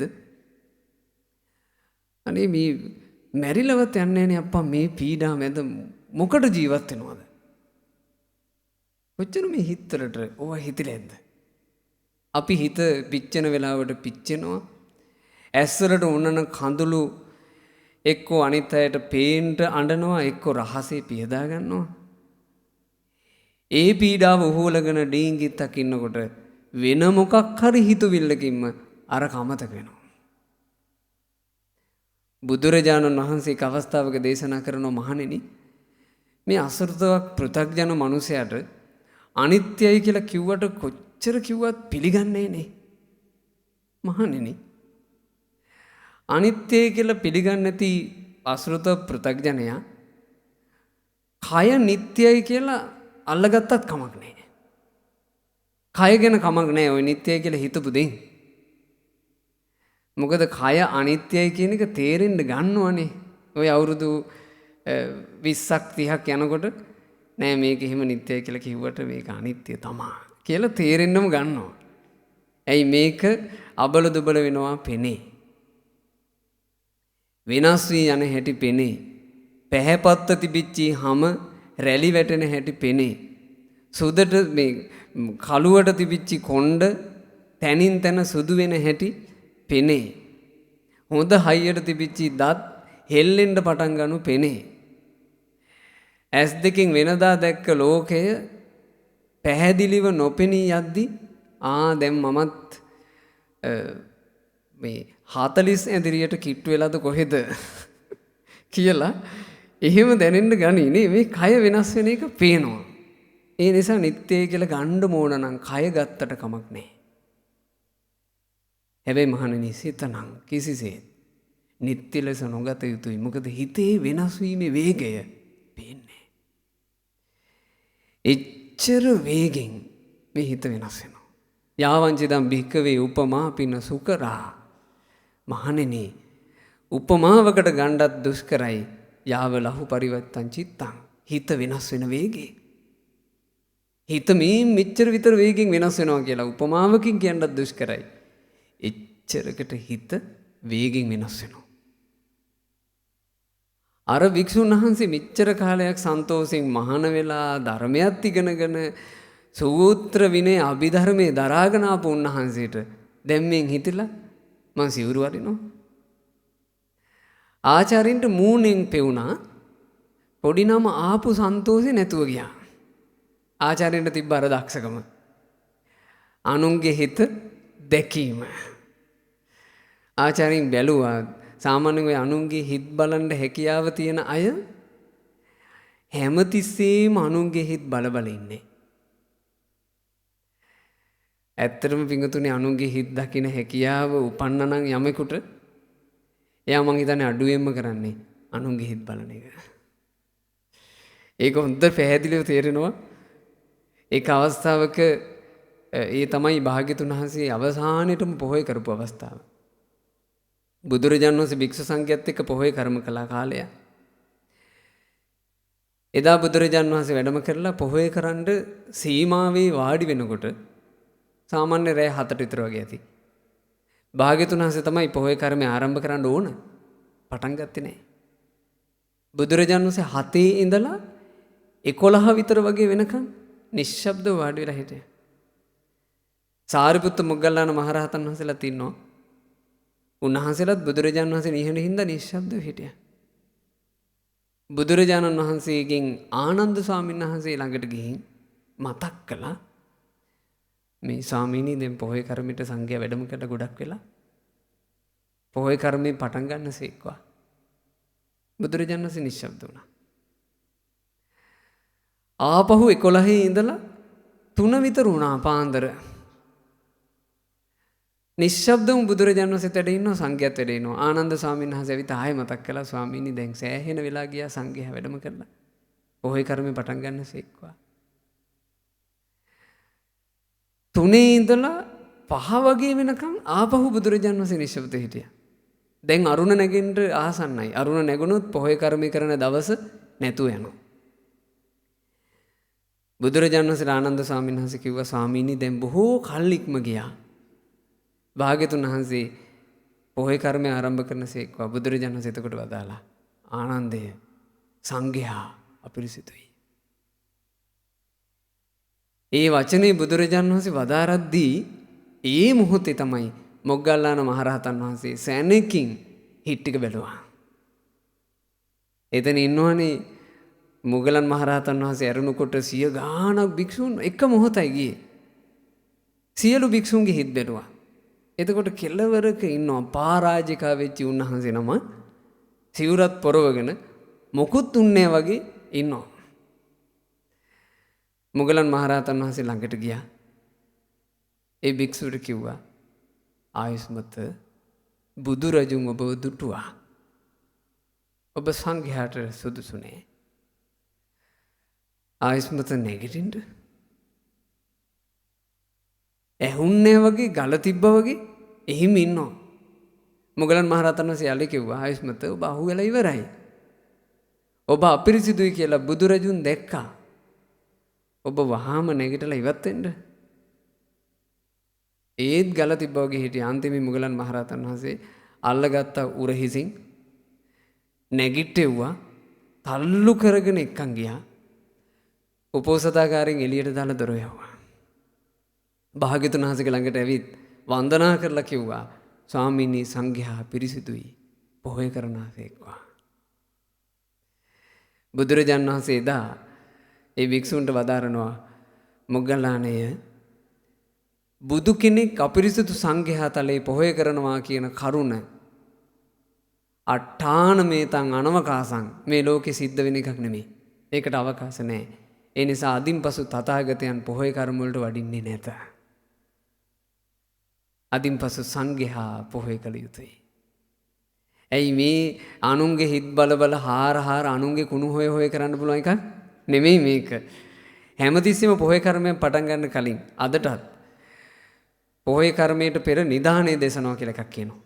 ඒ නිදානේදී කියන්නේ සම්පජාන මුසාවාදෝකෝ ආයස්මතෝ අන්තරායිකෝ ධම්මෝ වූතෝ භගවතා. ආයස්මත්වරුනි තථාගත බුදුරජාණන් වහන්සේ වදාළේ දැන දැන බොරු කීම නිවන් මඟට අනතුරුදායකයි කියලයි. තස්මා ඒ නිසා යම් මේ වරදකටපත් වූ භික්ෂුවක් සිටිත් නම් වහා සැනකින් විවෘත වෙන්න එය බොහෝ කල් යහපත පිණිස පවතිනු ඇත. අහම තමයි පොහොය කර්ම අදට පටන් ගන්න. අනුන්ගේ හිත් බල බල ඉන්න එකක් තිබිලා නැහනේ. මේ අපි හිතමු වර්තමාන මිනිස්සයාට වත්මන් යුගයේ ඔය ස්මාර්ට් ෆෝන් එකකටවත් ආවා කියලා. ඒ ෆෝන් එකේ කැමරාවෙන් ඔහොම අල්ලලා බලපුවම අනුන්ගේ හිත් පේනවා කියලා එකක්. තාක්ෂණයනේ දැන් දියුණු වෙන්නේ ඉතින්. දියුණු වෙච්ච තාක්ෂණෙන් අල්ලලා බලපුවම මිනිස්සුන්ගේ හිත පේන එකක් හැදුනොත් අලුත්ම ට්‍රෙන්ඩ් එකක් පටන් ගන්නවා. අර කල්ලල්ල අනුන්ගේ හිත් බලයි මේ වගේ පිරිසක් එකතු වෙච්ච තැනකට හිම ඇවිත් ස්ටේජ් වල ඉඳලා අල්ලලා බලයි කට්ටියගේ හිත් කොහොමද කියලා. හැබැයි ඔහොම උපකරණයක් ආවත් මේ මිනිසයාට එක හිතක් මගහැරෙයි. කාගේ හිතද? තමන්ගේ හිත. මේ ලෝකේ අපිට මෙතුවක් කලක් අති දීර්ඝ සංසාරේ මගහැරුණා. තමන්ගේ හිත බලා ගැනීම. අපි මේ ජීවිතේත් ඕකට අසමත් වුණොත් පිංගුතුනේ විවෘතයි. යලි විවෘතයි දීර්ඝ සංසාරය. අඩුවක් නැතුව ආපු සංසාර ගමන වගේම එකක් ඉස්සරහට විවෘතයි. අර යෝන් භික්ෂුව දැන් සිවුරු වෙරලා යන මට්ටමට හිතේ ආචාරින් දැක්කා. ආචාරින් කල්පනා කළා පොඩි නමගේ හිත හැදෙන්නත් එක්ක පොඩි නමට ආදරින් උපස්ථානයක් කරන්න කියන්න ඕන. ආචාරින් කියනවා සංඝරක්කිත අද පොඩ්ඩ රස්නේ නේ. ඕන් ওই වටාත් අරගෙන මට ටිකක් පවන්සලන්න. පොඩි නම නැගිට්ටා වටාපත අරගත්තා. ආචාර්යන් වහන්සේගේ පිටිපස්සට ගිහින් දැන් හාන්සි වෙලා ඉන්න ආචාර්යින්ට පවන්සලනවා. ආචාර්යින් බැලුවා පවන්සලද්දී පොඩි නමගේ හිත කොහොමද වැඩ කරන්නේ? මේන් පොඩි නම හිතනවා මගේ ආචාර්යින්ට මාව එපා වෙලා මාව එපා වෙච්ච ආචාර්යින්ගේ ළඟ මං තව දවසක් ඉන්නේ. අද රෑ වුණාට පස්සේ මං කාටත් හොර යනවා. අසවල් ගහමුල මං සිවුර දාලා යනවා. එතකොට ආචාර්යින්ට තේරෙනවනේ මං සිවුරු වැඩියයි කියලා. මං ගෙදර ගිහින් අම්මටත් කියලා මං පටන් ගන්නවා අහවල් ඉඩම් කෑල්ලි වගා කරන්න. මං මහන්සියලා වගා කරනවා. වගා කරලා මං හොද්දට දියුණු වෙනවා. අපේ ඔය තියෙන පරණ ගේ කෑල්ල පෙරලා දාලා මං ඔතනම හදනවා ගමේ කෙකුටවත් නැති ලොකු ගෙයක්. මං ගන්නවා හොඳම වර්ගයේ කරත්තයක්. හොඳ ගේකුත් තියෙනවා නම් හොඳ කරත්තෙකුත් තියෙනවා නම් හොඳට වගා දිගා කරලා දියුණුත් වෙලා ඉන්නවා නම් මට හොඳ ධනවත් පවුලකින් කසාදයක් කරගන්න පුළුවන්. මං හොඳ මගුල් පෙරහැරකින් ලස්සන ගෑනු ළමයෙක්ව කැඳගෙන එනවා. අපි දෙන්න ඉතින් බැඳලා ওই ටික කාලයක් යනකොට එයාට දරුවෙකුත් හම්බෙන්නේ නැතේ. එයාට දරුවා හම්බුණාට පස්සේ දරුවා කෙලිසෙල්ලම් කරන වයසට ගමනක් එක්ක යන්න පුළුවන් වයසට ආවට පස්සේ මම මගේම සල්ලි වලින් මීටත් වඩා හොඳ සිවුරු රෙද්දක් මගේ ආචාර්යින්ට සල්ලි වලට ගන්නවා. බලන්න හිතක කතාව. ආචාර්යින්ගේ ළඟ ඉඳගෙන මේ දැන් හිතනවා. ඒකල කල්පනා කළා මං මගේම කරත්තේ නැගලා යනවා ආචාර්යින්ව දකින්න. හැබැයි එදාට නම් ආචාර්යින් මගේ කරත්තේ ඇවිත් සංඝාවාසී ඉස්සරහා නවත්තනකොට ආචාර්යින් එදාට නම් සතුටු වෙනවා අපේ සංඝරක්කිත වැඩකාරයා. මේ තමන්ටම කියලා කරත්තයක් ගන්න දියුණු වෙලා හැඩකාර පෙනුමැති බිරිඳකුත් ඉන්නවා. ආචාර්යින් එදාට මං සිවුර පූජා කරනකොට නම් ආඩම්බර වෙයි අපේ සංඝරක්කිත තමන්ම හම්බ කරලා තමන්ගේම සල්ලි වලින් හොඳ රෙද්දක් ගෙනත් නේ මට. එදාට මං ආචාර්යින් එක්ක ප්‍රීතියෙන් සන්තෝෂෙන් කතා කරගෙන ඉන්නවා. හැබැයි එහෙම කතා කරගෙන ඉද්දි බිරිඳ දැනගන්න ඕන දරුවා නලව ගන්න. ආචාර්යින්ගේ මගේ කතාවට බාධාවක් වෙන විදියට දරුවා දඟලන්න ගත්තොත් එහෙම මං දරුවාට නෙමෙයි ගහන්නේ බිරිඳටයි කියලා වටාපත උස්සලා ආචාර්යින්ගේ හිසට ගැහුවා දඩොස් ගාලා. ආචාර්යින්ගේ හිසට වදිනකොටම සිහිය ආවා. මම මේ ගැහුවේ ආචාර්යින්ට නේද? ආචාර්යින් හිනහා වෙවි කියනවා අනේ සංඝරක්කිත බිරින්දෑට තඩි බහන්න ගොහින් අපි නොවේ ගුටි කෑවේ. එතකොට පොඩි නමට තේරුණා ආචාර්යින් මාගේ සිත දැක්කා. ලැජ්ජ හිතුණා. සැනකින් දුවන්න ලැහැත්තුනේ ආචාර්යින් අල්ලගත්ත අනිත් භික්ෂුන්ට කියලා. තමන්ගේ ළඟට ආවට පස්සේ කියනවා පොඩි නම තැම්පත් වෙන්න. මං ඔයාට කියලා දුන්නේ නැන්ද මේ හිත මෙහෙමයි කියලා.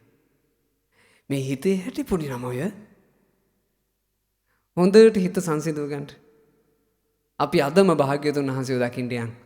ඒ බුදුරජාණන් වහන්සේ අපිට කරුණාවෙන් අවවාද කරයි. අර පොඩි නමෝ එකතු කරගෙන බුදුරජාණන් වහන්සේ ළඟට ගියා ආචාර්යින්. එදා භාග්‍යවතුන් වහන්සේ ඒ පොඩි නමට හිතේ හැටි ගැන ගාතාවක් කිව්වා.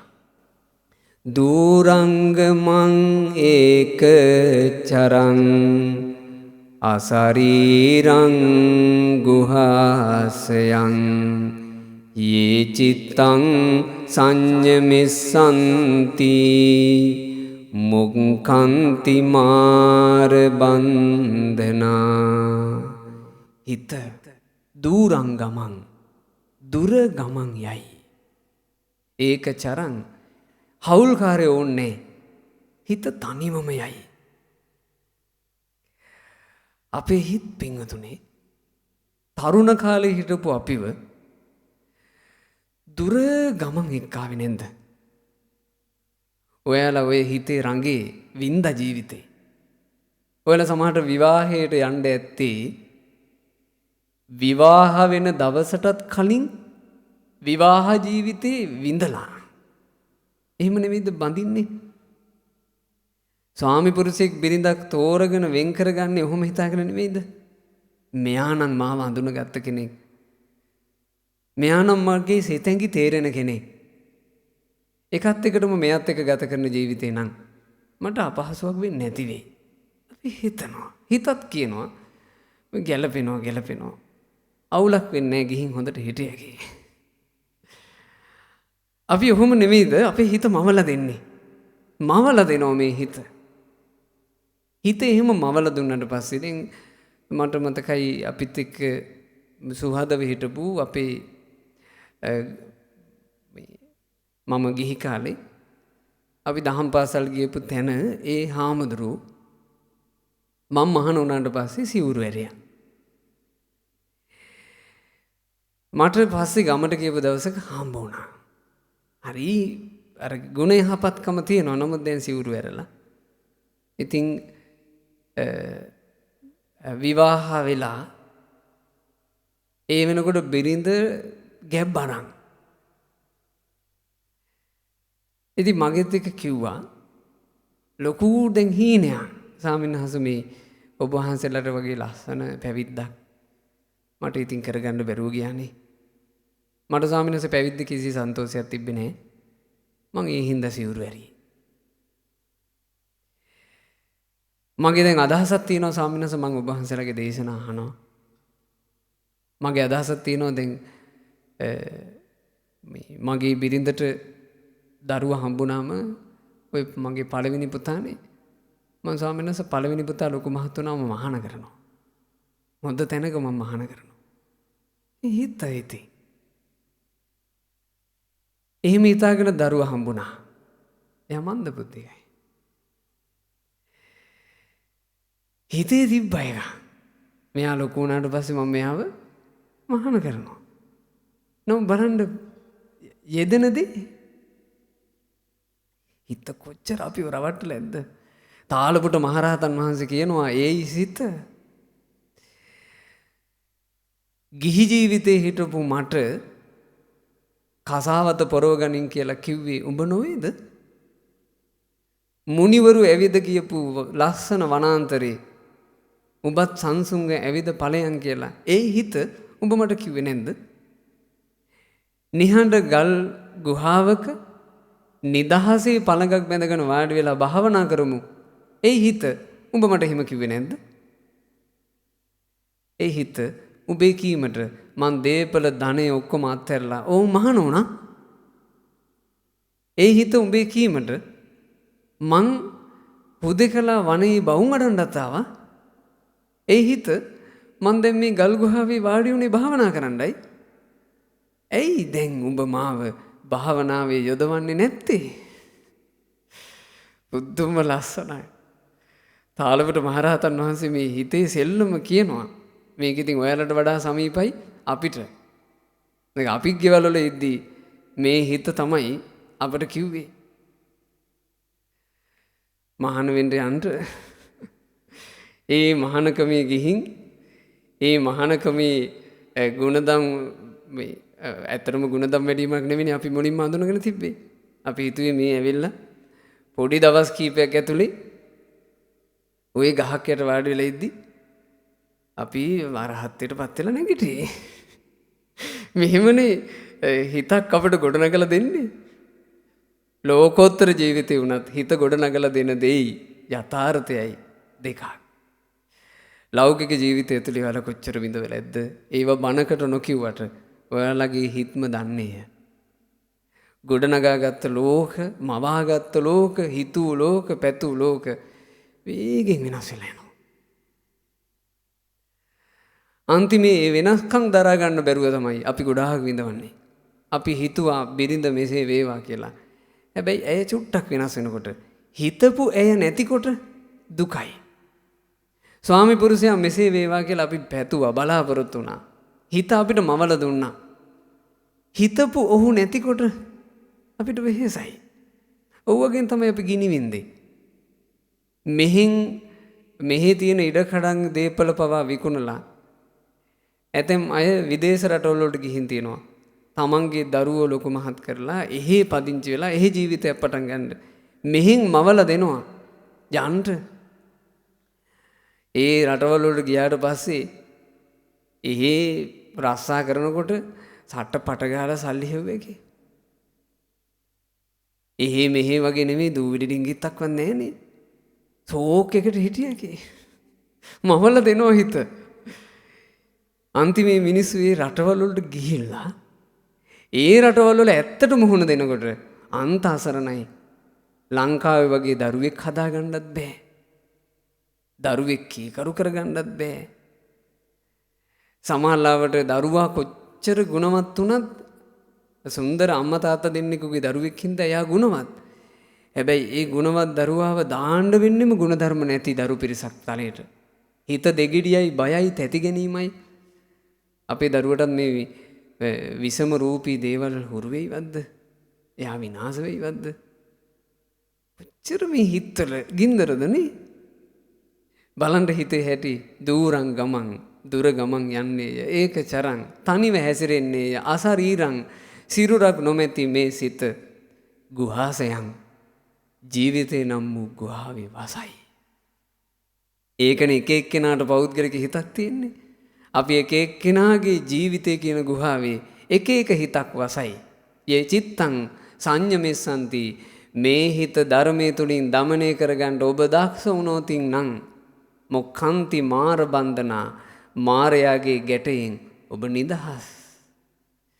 බුදුරජාණන් වහන්සේ මේ වචනේ කියනකොට භාගිනීය සංඝරක්කිත කියන පින්වන්තයාගේ හිත විනිවිද මේ ධහම ගියා. ඒ ධර්මයෙන් හිත ඇතුලේ තිබිච්ච සියලු මේ පසුතැවිලි වේදනා සංතාප සංසිඳුණා. ඊටාම කෙටි කලක් වීරිය කරනකොට මේ ගෞතම සාසනේ සෞඛලෙස් නසා මහරහතන් වහන්සේ නමක් බවට පත් වුණා. ඒ කාලේ උදව් කරන්නයි හිටියා. අද ඔයාලගේ ලෝභ හිත අඳුනගෙන උදව් කරන්න කෙනෙක් නැත. අද ඔයාලගේ හිත රාගයේ පැත්තට ඇදෙනකොට ඔය රාග හිතුවිලි හිතන්න එපා කියලා හිත දැකලා උදව් කරන්න කෙනෙක් නැත. අද ඔයාලා දරුවන්ට තදට බැඳුණු හිතින් ඉන්නකොට ඔහොම හිත බැඳ ගන්න එපා දරුවන්ට. ඔය දරුවොත් අතහරින්න වෙනවා. ඒ නිසා නුවණකින් කල්පනා කරන්න. එහෙම ඔයාලගේ හිත බලලා කියලා දෙන්න කෙනෙක් නැත. අවුරුදු 7කුත් මාස 7කුත් දින 7ක් බඩේ තියාගෙන දරුවෙක් පෝෂණය කරලා බුදුරජාන් වහන්සේගේ ආශිර්වාදයෙන් ඒ දරුවා නිරුපද්‍රිතව වැදුවා. සොප්පාවාසා කියන අම්මා සීවලී කුමාරයාට ජන්මේ දීලා ඒ දරුවා ඉපදිච්ච සතුටට බුද්ධ ප්‍රමුඛ 500ක් සංඝයාට ගෙදර දානයක් ලැහැත්ති කළා. දානෙට වැඩම කරලා ඉන්න මේ බුද්ධ ප්‍රමුඛ සංඝයාගේ තලේ අවුරුදු 7ක් තිස්සේ අම්මගේ බඩේ හිර වෙලා හිටපු සීවලී කුමාරයා අර හිරේ ඇරෙන්නත් එක්ක දුවනවා. අම්මගේ බඩේම ඉඳලා මෙයා දැන් එළියට ආව විතරයි එයා එහෙට දුවනවා මෙහෙට දුවනවා සෙල්ලම් කරනවා. සෙල්ලම් කරන ගමන් මෙයා දුවගෙන ආවා සැරියුත් මුනිදු ළඟට. සාරිපුත්ත මහරහතන් වහන්සේ චූටි පුතාගෙන් ඇහුවා පුතේ සතුටින් ඉන්නවද?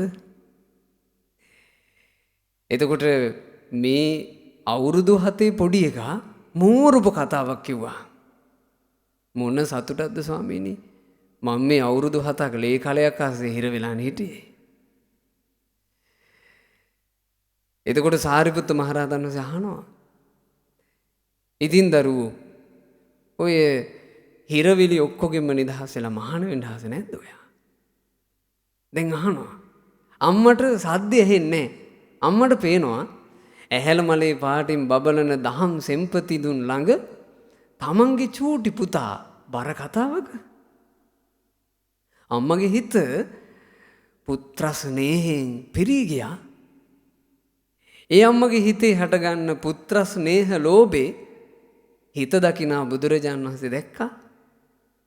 භාග්‍යතුන් වහන්සේ අහනවා සුප්පවාසා ඔබ ඔබේ දරු පැංචට ආදරේ? අනේ ස්වාමීනි මේ වගේ සුන්දර දරුවෝ නම් තව 7ක් ලැබුණත් කමක් නැහැ. එකෙක් වදන්ට අවුරුදු 7කුත් මාස 7කුත් දින 7ක් විඳවපු එක මොහොතකින් ඒක අමතක කරලා කියනවා මේ જાතියෙන් නම් 7ක් හම්බුණක් කමන්නේ. ඒ කියන්නේ අවුරුදු 49කට විතර බඩක් දරන්න ලැහැත්ති. එක්කිනෙකුට 7යි නම් නේ. ඇය එහෙම කියනවා. ඈගේ ලෝභයෙන් වෙහිච්ච හිත තථාගත බුදුරජාණන් වහන්සේ ඉස්මතු කරලා පෙන්නවා. ඔහොම තමයි සුප්පාවාස. ඔහොම තමයි. අසාතං සාත රූපේන අමිහිරි වූ දුක මිහිරි වෙසින් පැමිණේ.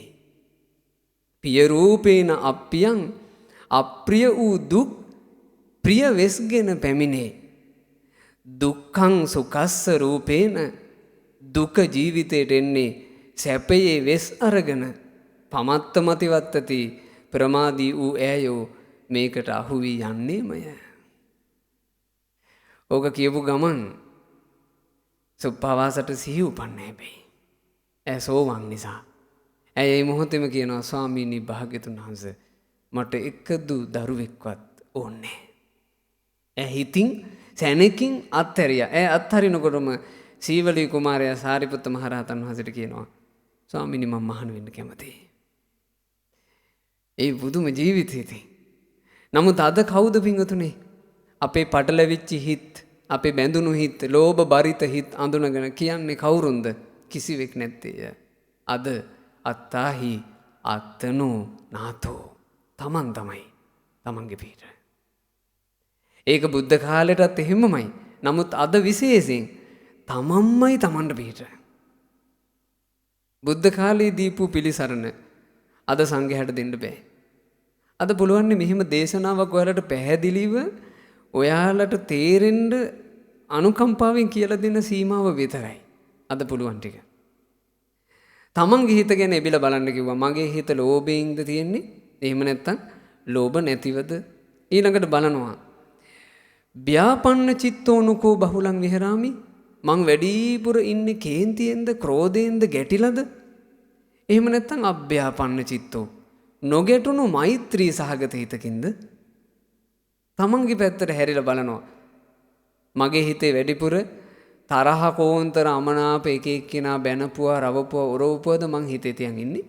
එහෙම නැත්නම් මගේ හිත අනේ මේ හැමදෙනා සුවපත් වේවා, වෛර නැත්තෝ වේවා, තරහ නැත්තෝ වේවා ආදී මෛත්‍රී සහගත හිතවිලි වලද මම මේ ඉන්නේ? බලනවා. නැඹුරු වෙවි හොයලා බලන්න තමන්ගේ හිත දිහාට. ඊළඟට බුදුරජාන් වහන්සේ වදාලා බලන්න කිව්ව භික්ෂුවට තීන මිද්ද පරියුට්ඨිතෝනකෝ බහුලං විහරාමි. මම මේ වැඩිපුර ඉන්නේ අලසකමින්, කම්මැලිකමින්, නිදි බර ගතියෙන්ද? එහෙම නැත්තම් මං ඉන්නේ ප්‍රබෝධමත් මනසින්ද? විගත තීන මිද්ද කියලා කිව්වේ ප්‍රබෝධමත් මනසකින්ද මං ඉන්නේ? හිත දෙස බැලීම කියන එක අපිට වමනා කරන්නේ උන්කට විකතුනේ. අපේ ජීවිතේ අපි ගොඩාක් පුරලා තියෙන හිත දිහා බලලා හිත අපිට ඕන විදිහට හසුරුව ගන්න නෙමෙයි. හිතට ඕන විදිහට අපි හැසිරෙන්න. ඒ නිසා භාවනාවක් කර කර ඉද්දි වුණත් අපි හිතමු නිදිමතක් ආවා කියලා. අපි මේ නිින්ද දුරු කරගන්න හිතනවට වඩා අපි නිින්ද ප්‍රශ්නයක් කරගන්නව නෙමෙයි වෙන්නේ. එන්න කියනවා ස්වාමීන් වහන්සේ අනේ මන්ද නිින්ද යනවා. ඉස්සර එහෙම එකක් තිබෙන්නේ නැහැ. මොකද්ද මන්දා? ඒ නින්දට එරෙහිව වීරිය කරන්න කොච්චර කරුණු කිව්වත් හැමදාම එකම ප්‍රශ්නයක් තුළ අපි කාල් ගෙවි ගෙවි ඉන්නවා. කියපු දේ කරන්නේ. ඔයාලා දන්නවා රාගයට එරෙහිව තියෙන්නේ අසුභය වැඩිමයි කියලා ඔයාලා දන්නවා. මං ඔයාලගෙන් අහුවොත් රාගයට පිළිතුර අසුභයයි කියලා දැනගත්තට ඔයාලා දවසකට එක වතාවක් හරි අසුභ භාවනාව කරනවද කියලා මං අහුවොත් නිකන් ඔයාලත් අසරණ වෙන ප්‍රශ්නයක් නෙවෙයි. ඇයි ඇහුවට උත්තරේ මෙයයි කියලා දැනගත්තට කරලා නේ. මේක නේද ඇත්ත.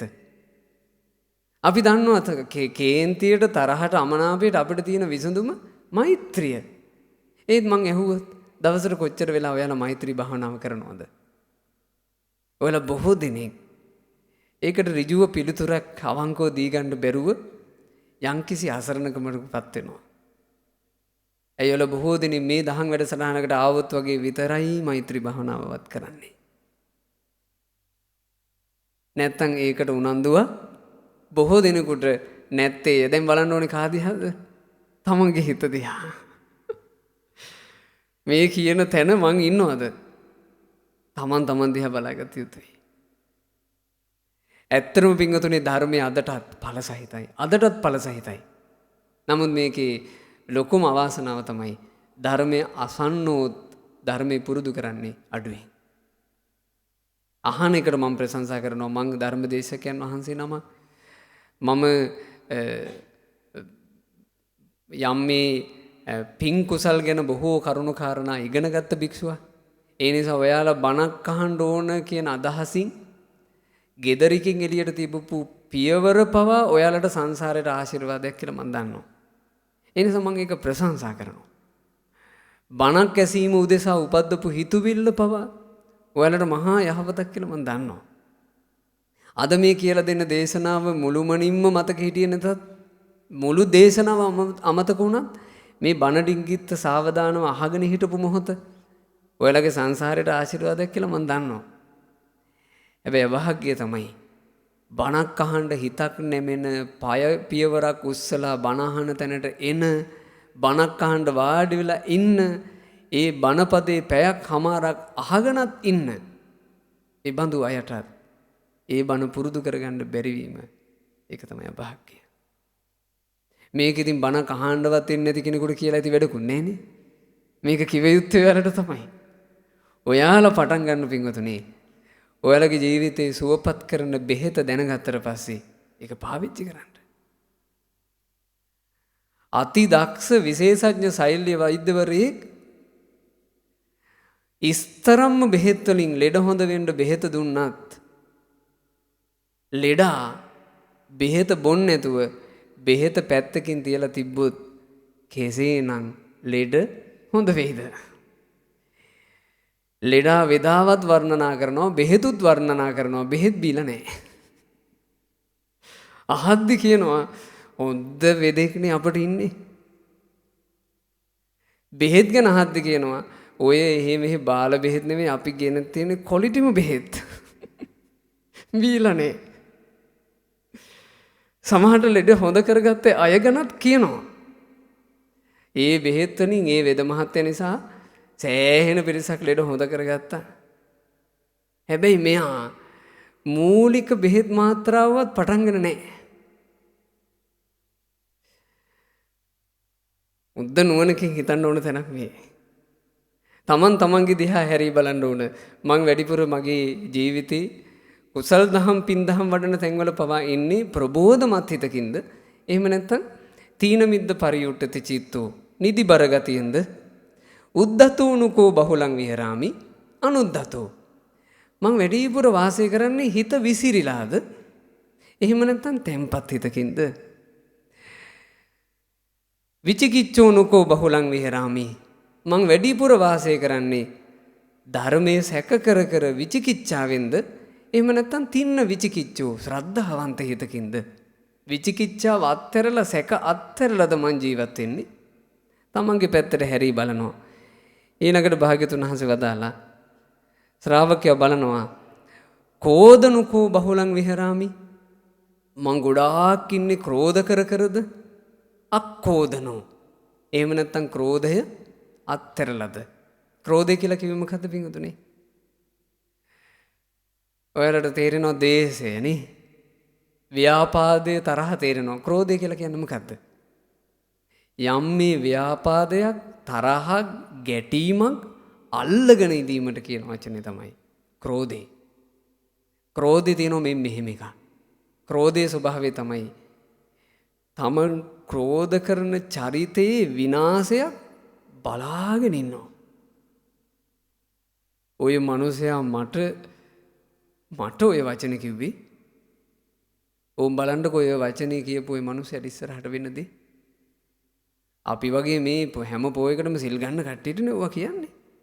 බලන්නකෝ ඔය වචන පත්තු වෙන හැටි. ඒ මොකද්ද? ක්‍රෝධේ. සමහරවට ධර්මානුකූල විදිහට තමයි ක්‍රෝධේ පතුරවන්නේ. වෙන කාටවත් නම් කමක් නැහැ. අපි මේ හැම මාසෙකම රුවන්වැලි සෑයට ගිහින් වඳින පුදන අපිට නෙමෙයි කෙනෙහිලිකම්. බලන්නකෝ ඌව පත් වෙන හැටි. මොකද්ද යන්නේ? ක්‍රෝධේ. ක්‍රෝධය අඳුනන්න හරි අමාරුයි. මං හිතන්නේ මේ ලෝකයේ අමාරු දේවල් අතරේ ගොඩාක් අමාරු දෙයක්. ක්‍රෝධ හිත අඳුන ගැනීම. ක්‍රෝධය හරි අප්‍රකටයි. ඇතුලේ තියෙන්නේ. ඒ ක්‍රෝධය හිත ඇතුළට යන්න හේතුම පිංගතුනි ක්‍රෝධයේ මූලික අවස්ථා Tamanට අඳුන ගන්න බැරි වීම. බලන්න කිව්වා මං වැඩිපුර වාසය කරන්නේ ක්‍රෝධ බහුල සිතකින්ද? එහෙම නැත්නම් අක්කෝදුනෝ ක්‍රෝධය අත්හැරලද? සංකිලිට්ඨ චිත්තුනුකෝ බහුලං විහෙරාමි මං වැඩිපුර වාසය කරන්නේ හිත කිලිටි කරගෙනද? අසංකිලිට්ඨ චිත්තෝ එහෙම නැත්නම් කිලුටු නැති පිරිසිදු හිතකින්ද? සාරද්ද කායෝනුකෝ බහුලං විහෙරාමි මං වැඩිපුර වාසය කරන්නේ හිතේ වෙහෙස නිසා කයත් බර වෙලාද? එහෙම නැත්නම් මං හිතත් සංසිඳවගෙන සැහැල්ලුවෙන් ඉන්න මිනිහෙක්ද? කුසීතෝනුකෝ බහුලං විහෙරාමි මං වැඩිපුර ඉන්නේ කුසීතවද? මොකද්ද පිංගුතුනි කුසීතකම කියලා කියන්නේ? මොකක්ද ඇත්තටම කුසීතකම? කුසීතකම කියන එක තේරුම් ගන්නට ඒක සාමාන්‍ය සිංහල වචනේ කුසීතකම කියලා කියන්නේ කම්මැලිකමට. පාලියේ කුසීතකම කියලා කියන්නේ ඒකට නෙමෙයි. පාලියේ මොකේද කුසීත කියලා කියන්නේ? අකුසල් දුරු කරන්න වීරිය නොකිරීම කුසීතකමයි. කුසල් වඩන්න වීරිය නොකිරීම කුසීතකමයි. හිතට රාගයක් ආපුවම රාගයත් එක්කම හිත පවත්වනවා නම් එයා කුසීතෙක්. සමහරවිට එයාට රාග හිතවිල්ල ඇවිත් තියෙන එක්සයිස් කර කර ඉද්දි. එයා එක්සයිස් කරනවා දුවනවා. එයා එක්සයිස් එකේ ඉද්දි තමයි රාග හිතවිල්ල ඇවිත් තියෙන්නේ. කුසීතේද නැද්ද? කුසීතෙක්. කම්මැලි කියන අදහස සිංහලයට එන්නේ. සිංහලයේදී කුසීතයා කියලා කියන්නේ කම්මැලියට වකුට වෙලා නිදී නම් අපි කියනවා කුසීත. නෑ. පාලියේ කුසීත කියලා කියන්නේ වීරියවන්ත නැතිකම. යම්කිසි කෙනෙක් හිතට එන රාගය, ద్వේෂය, iriසියාව, කුහකකම ආදිය පවත්වමින් ඒක හිතේ පළපදියම් වෙන්න දීලා තියෙනවා නම් එයා කුසීතේ. කුසීත වෙන්න එපා. ජීවිතේ හැරි බලන්න කිව්වා. මං කුසීතවද වාසය කරන්නේ? එහෙම නැත්නම් ආරද්ධ විරියෝ වීරිය ආරම්භ කරපු කෙනෙක් විදිහටද? අකුසල් දුරු කරන්නත් කුසල් වඩන්න මං වීරිය පටන් ගන්නද? අසමාහිතෝ නුකෝ බහුලං විහෙරාමි මං මගේ හිත පවත්වන්නේ අසමාහිතවද තැම්පත් නැතුවද? එහෙම නැත්නම් සමාහිතවද? ඔය තමයි හිත ගැන බලන්න කියපු ක්‍රම ටික. ඉතින් ඔයිටත් අමතරව පිංගුතුනි හිත ගැන බලනවා නම් තව ගොඩාක් දේ පේනවා. මං ඉරිසියා කර කර දින්නේ ඉරිසියාව නැතුවද? මං ಗುಣ මකු කමින් දින්නේ ಗುಣ මකු නැතුවද? මම මගේ හිතින් තේරුමක් නැති බොළඳ දෙයක් හිත දින්නේ නැත්නම් මම මේ හිතන්නේ අරතවත් දෙයක්ද? ගොඩාක් පැති තියෙනවා. ඒ ගොඩාක් පැති තියෙන හිතුවිලි ධාරාවේ මූලික 10ක් බුදුරජාන් වහන්සේ මාතෘකාව වශයෙන් පෙන්වුවා. ඔයාලා හැරි බලන්න ඔයාලගේ හිත දිහා. එහෙම බලද්දි සචේ භික්ඛවේ භික්ඛු මහණෙනිය භික්ෂුවට පච්චවෙක්කමානෝ ප්‍රත්‍යවේක්ෂා කරද්දි මෙහෙම පේනවනම් අභිජ්ජාලෝනකෝ බහුලං විහෙරාමි මේ මං වැඩිපුර ඉන්නේ ලෝභෙන්නේ ව්‍යාපන්න චිත්තෝ මං වැඩිපුර කේන්තියෙන් ඉන්නේ කෙනෙක්නේ තීන මිද්ද පරියුට්ඨිතෝ නිදිමතින් අලසකමින් එල්ලගෙනනේ මං හැමතිස්සෙම ඉන්නේ උද්ධතෝ විසිරිච්ච හිතින්නේ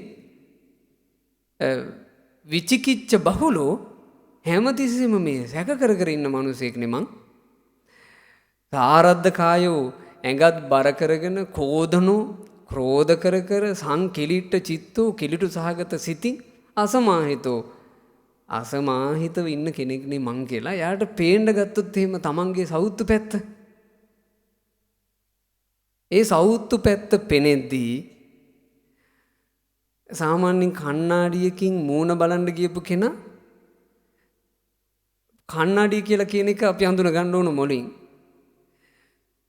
සාමාන්‍යයෙන් කණ්ණාඩියෙන් පින්වතුනි අපි මූණ බලනකොට කණ්ණාඩියෙන් අපිට අපිව ලස්සනට පෙන්නනවද කැතට පෙන්නනවද? ඉන්න හැටියට පෙන්නනවද? ඉන්න හැටියට පෙන්නන්නේ නේ. ලස්සනට හිටියෝ ලස්සනට පෙනේ. කැතට නම් ඉන්නේ කැතට පෙනේ. ඉන්න හැටියට තමයි ඒ මොහොතේ ලස්සනම කෙනෙක් වුණත් කැතට ඉන්න වෙලාවට කණ්ණාඩිය පෙන්වන්නේ කැතට. කණ්ණාඩියේ තියෙන්නේ වටිනාකම ඒක. අපි ඒ වෙලාවෙ ඉන්න හරි විදිහ කණ්ණාඩිය අපිට පෙන්නනවා. බලනකොට පෙවුනොත් එහෙම කැතම ගොඩා. ඔයාලා මොකද්ද කරන්නේ? දැන් ඔයාලා ගමනක් එනකොට කොණ්ඩෙත් අවුල් වෙලා. මූණත් නිකන් මේ නිදාගෙන ඇහැරුණ ගමන් වගේ සවුත් වෙලා. අපි එතකොට කරන්නේ ඒ ටික හදාගන්න එක. ඕක නේද සාමාන්‍ය වෙන්නේ. මේ ලෝකේ ගොඩාක් වර්තමානයේ හරියට ඉන්නවා මේ සමාජ මාධ්‍ය ක්‍රමයේ එහෙම. කණ්ණාඩියෙන් තමන්ව කැතට පේනකොට ඒකුන් වෛර බඳින්නේ කණ්ණාඩියට. කණ්ණාඩිය ඕනේ මේ ලෝකෙට. ගල් ගහපල්ලා. ඇයෝ වෛර කරන්නේ කණ්ණාඩියට.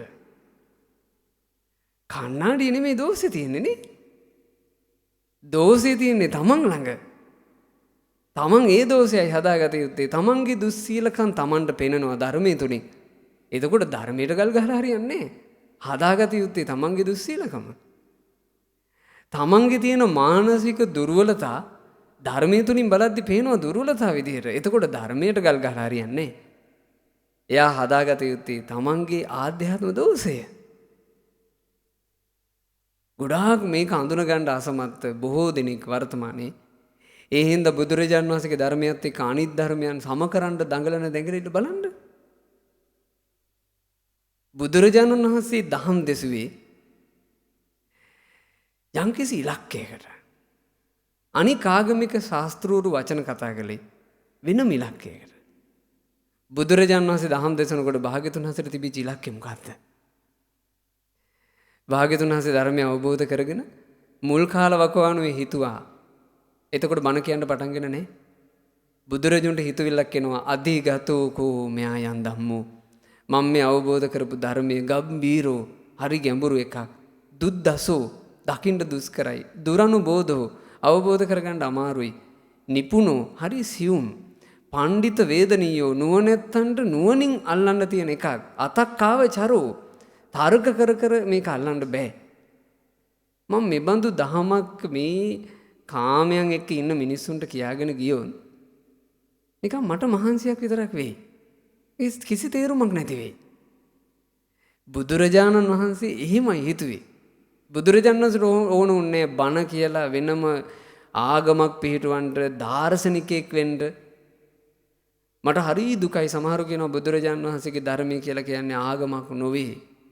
ඒක දර්ශනයක්. බුදුරජාණන් වහන්සේ දාර්ශනිකවාදී නෙමෙයි.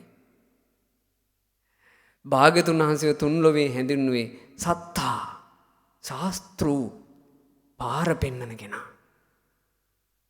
බුදුරජාණන් වහන්සේ කියලා කියන්නේ පාර පෙන්නවා. යා යුතු හරි මඟ දෙව් මිනිසුන්ට ඒක තේරෙන්නේ දෙව් මිනිසුන්ට නිසා. තේරෙන දෙව් මිනිසුන්ට බුදුරජාණන් වහන්සේ පාර පෙන්නවා. කය හසුරුවගත යුත්තේ මෙහිමයි. මේ විදිහට කය හසුරුවන්න එපා. වචන කතා කළ යුත්තේ මෙහිමයි. මෙබඳු වචන කතා කරන්න එපා. හිත හසුරුවගත යුත්තේ මෙහිමයි. මෙහිම හිතන්නවත් එපා. බුදුරජාණන් වහන්සේ අපිට පාර පෙන්වනවා. ඒ භාග්‍යතුන් වහන්සේට කිසිසේත් උවමනා වුණේ තමන් වටේ අනුගාමික පිරිසක් හදාගන්න. බුදුරජාණන් වහන්සේ අහේනියක් තිබෙන්නේ. ඔයාලා ඒ නිසා මේවා වෙනම අඳුන ගන්න ඕන. ඒක අඳුනගත්තේ නැත්නම් මේ සමාජ ක්‍රමී තර්කානුකූලව යන රටාවට අපි නිකම් පටලවෙලා යනවා. ඒකත් ඇත්ත තමයි. ඒකත් ඇත්ත තමයි. අපි පැටලලා යනවා. ඔයාලා අඳුන ගන්න තමන් සරණ ගියපු ශාස්ත්‍රුන් වහන්සේ ගැන කවුරු හරි ඇහුවොත් එහෙම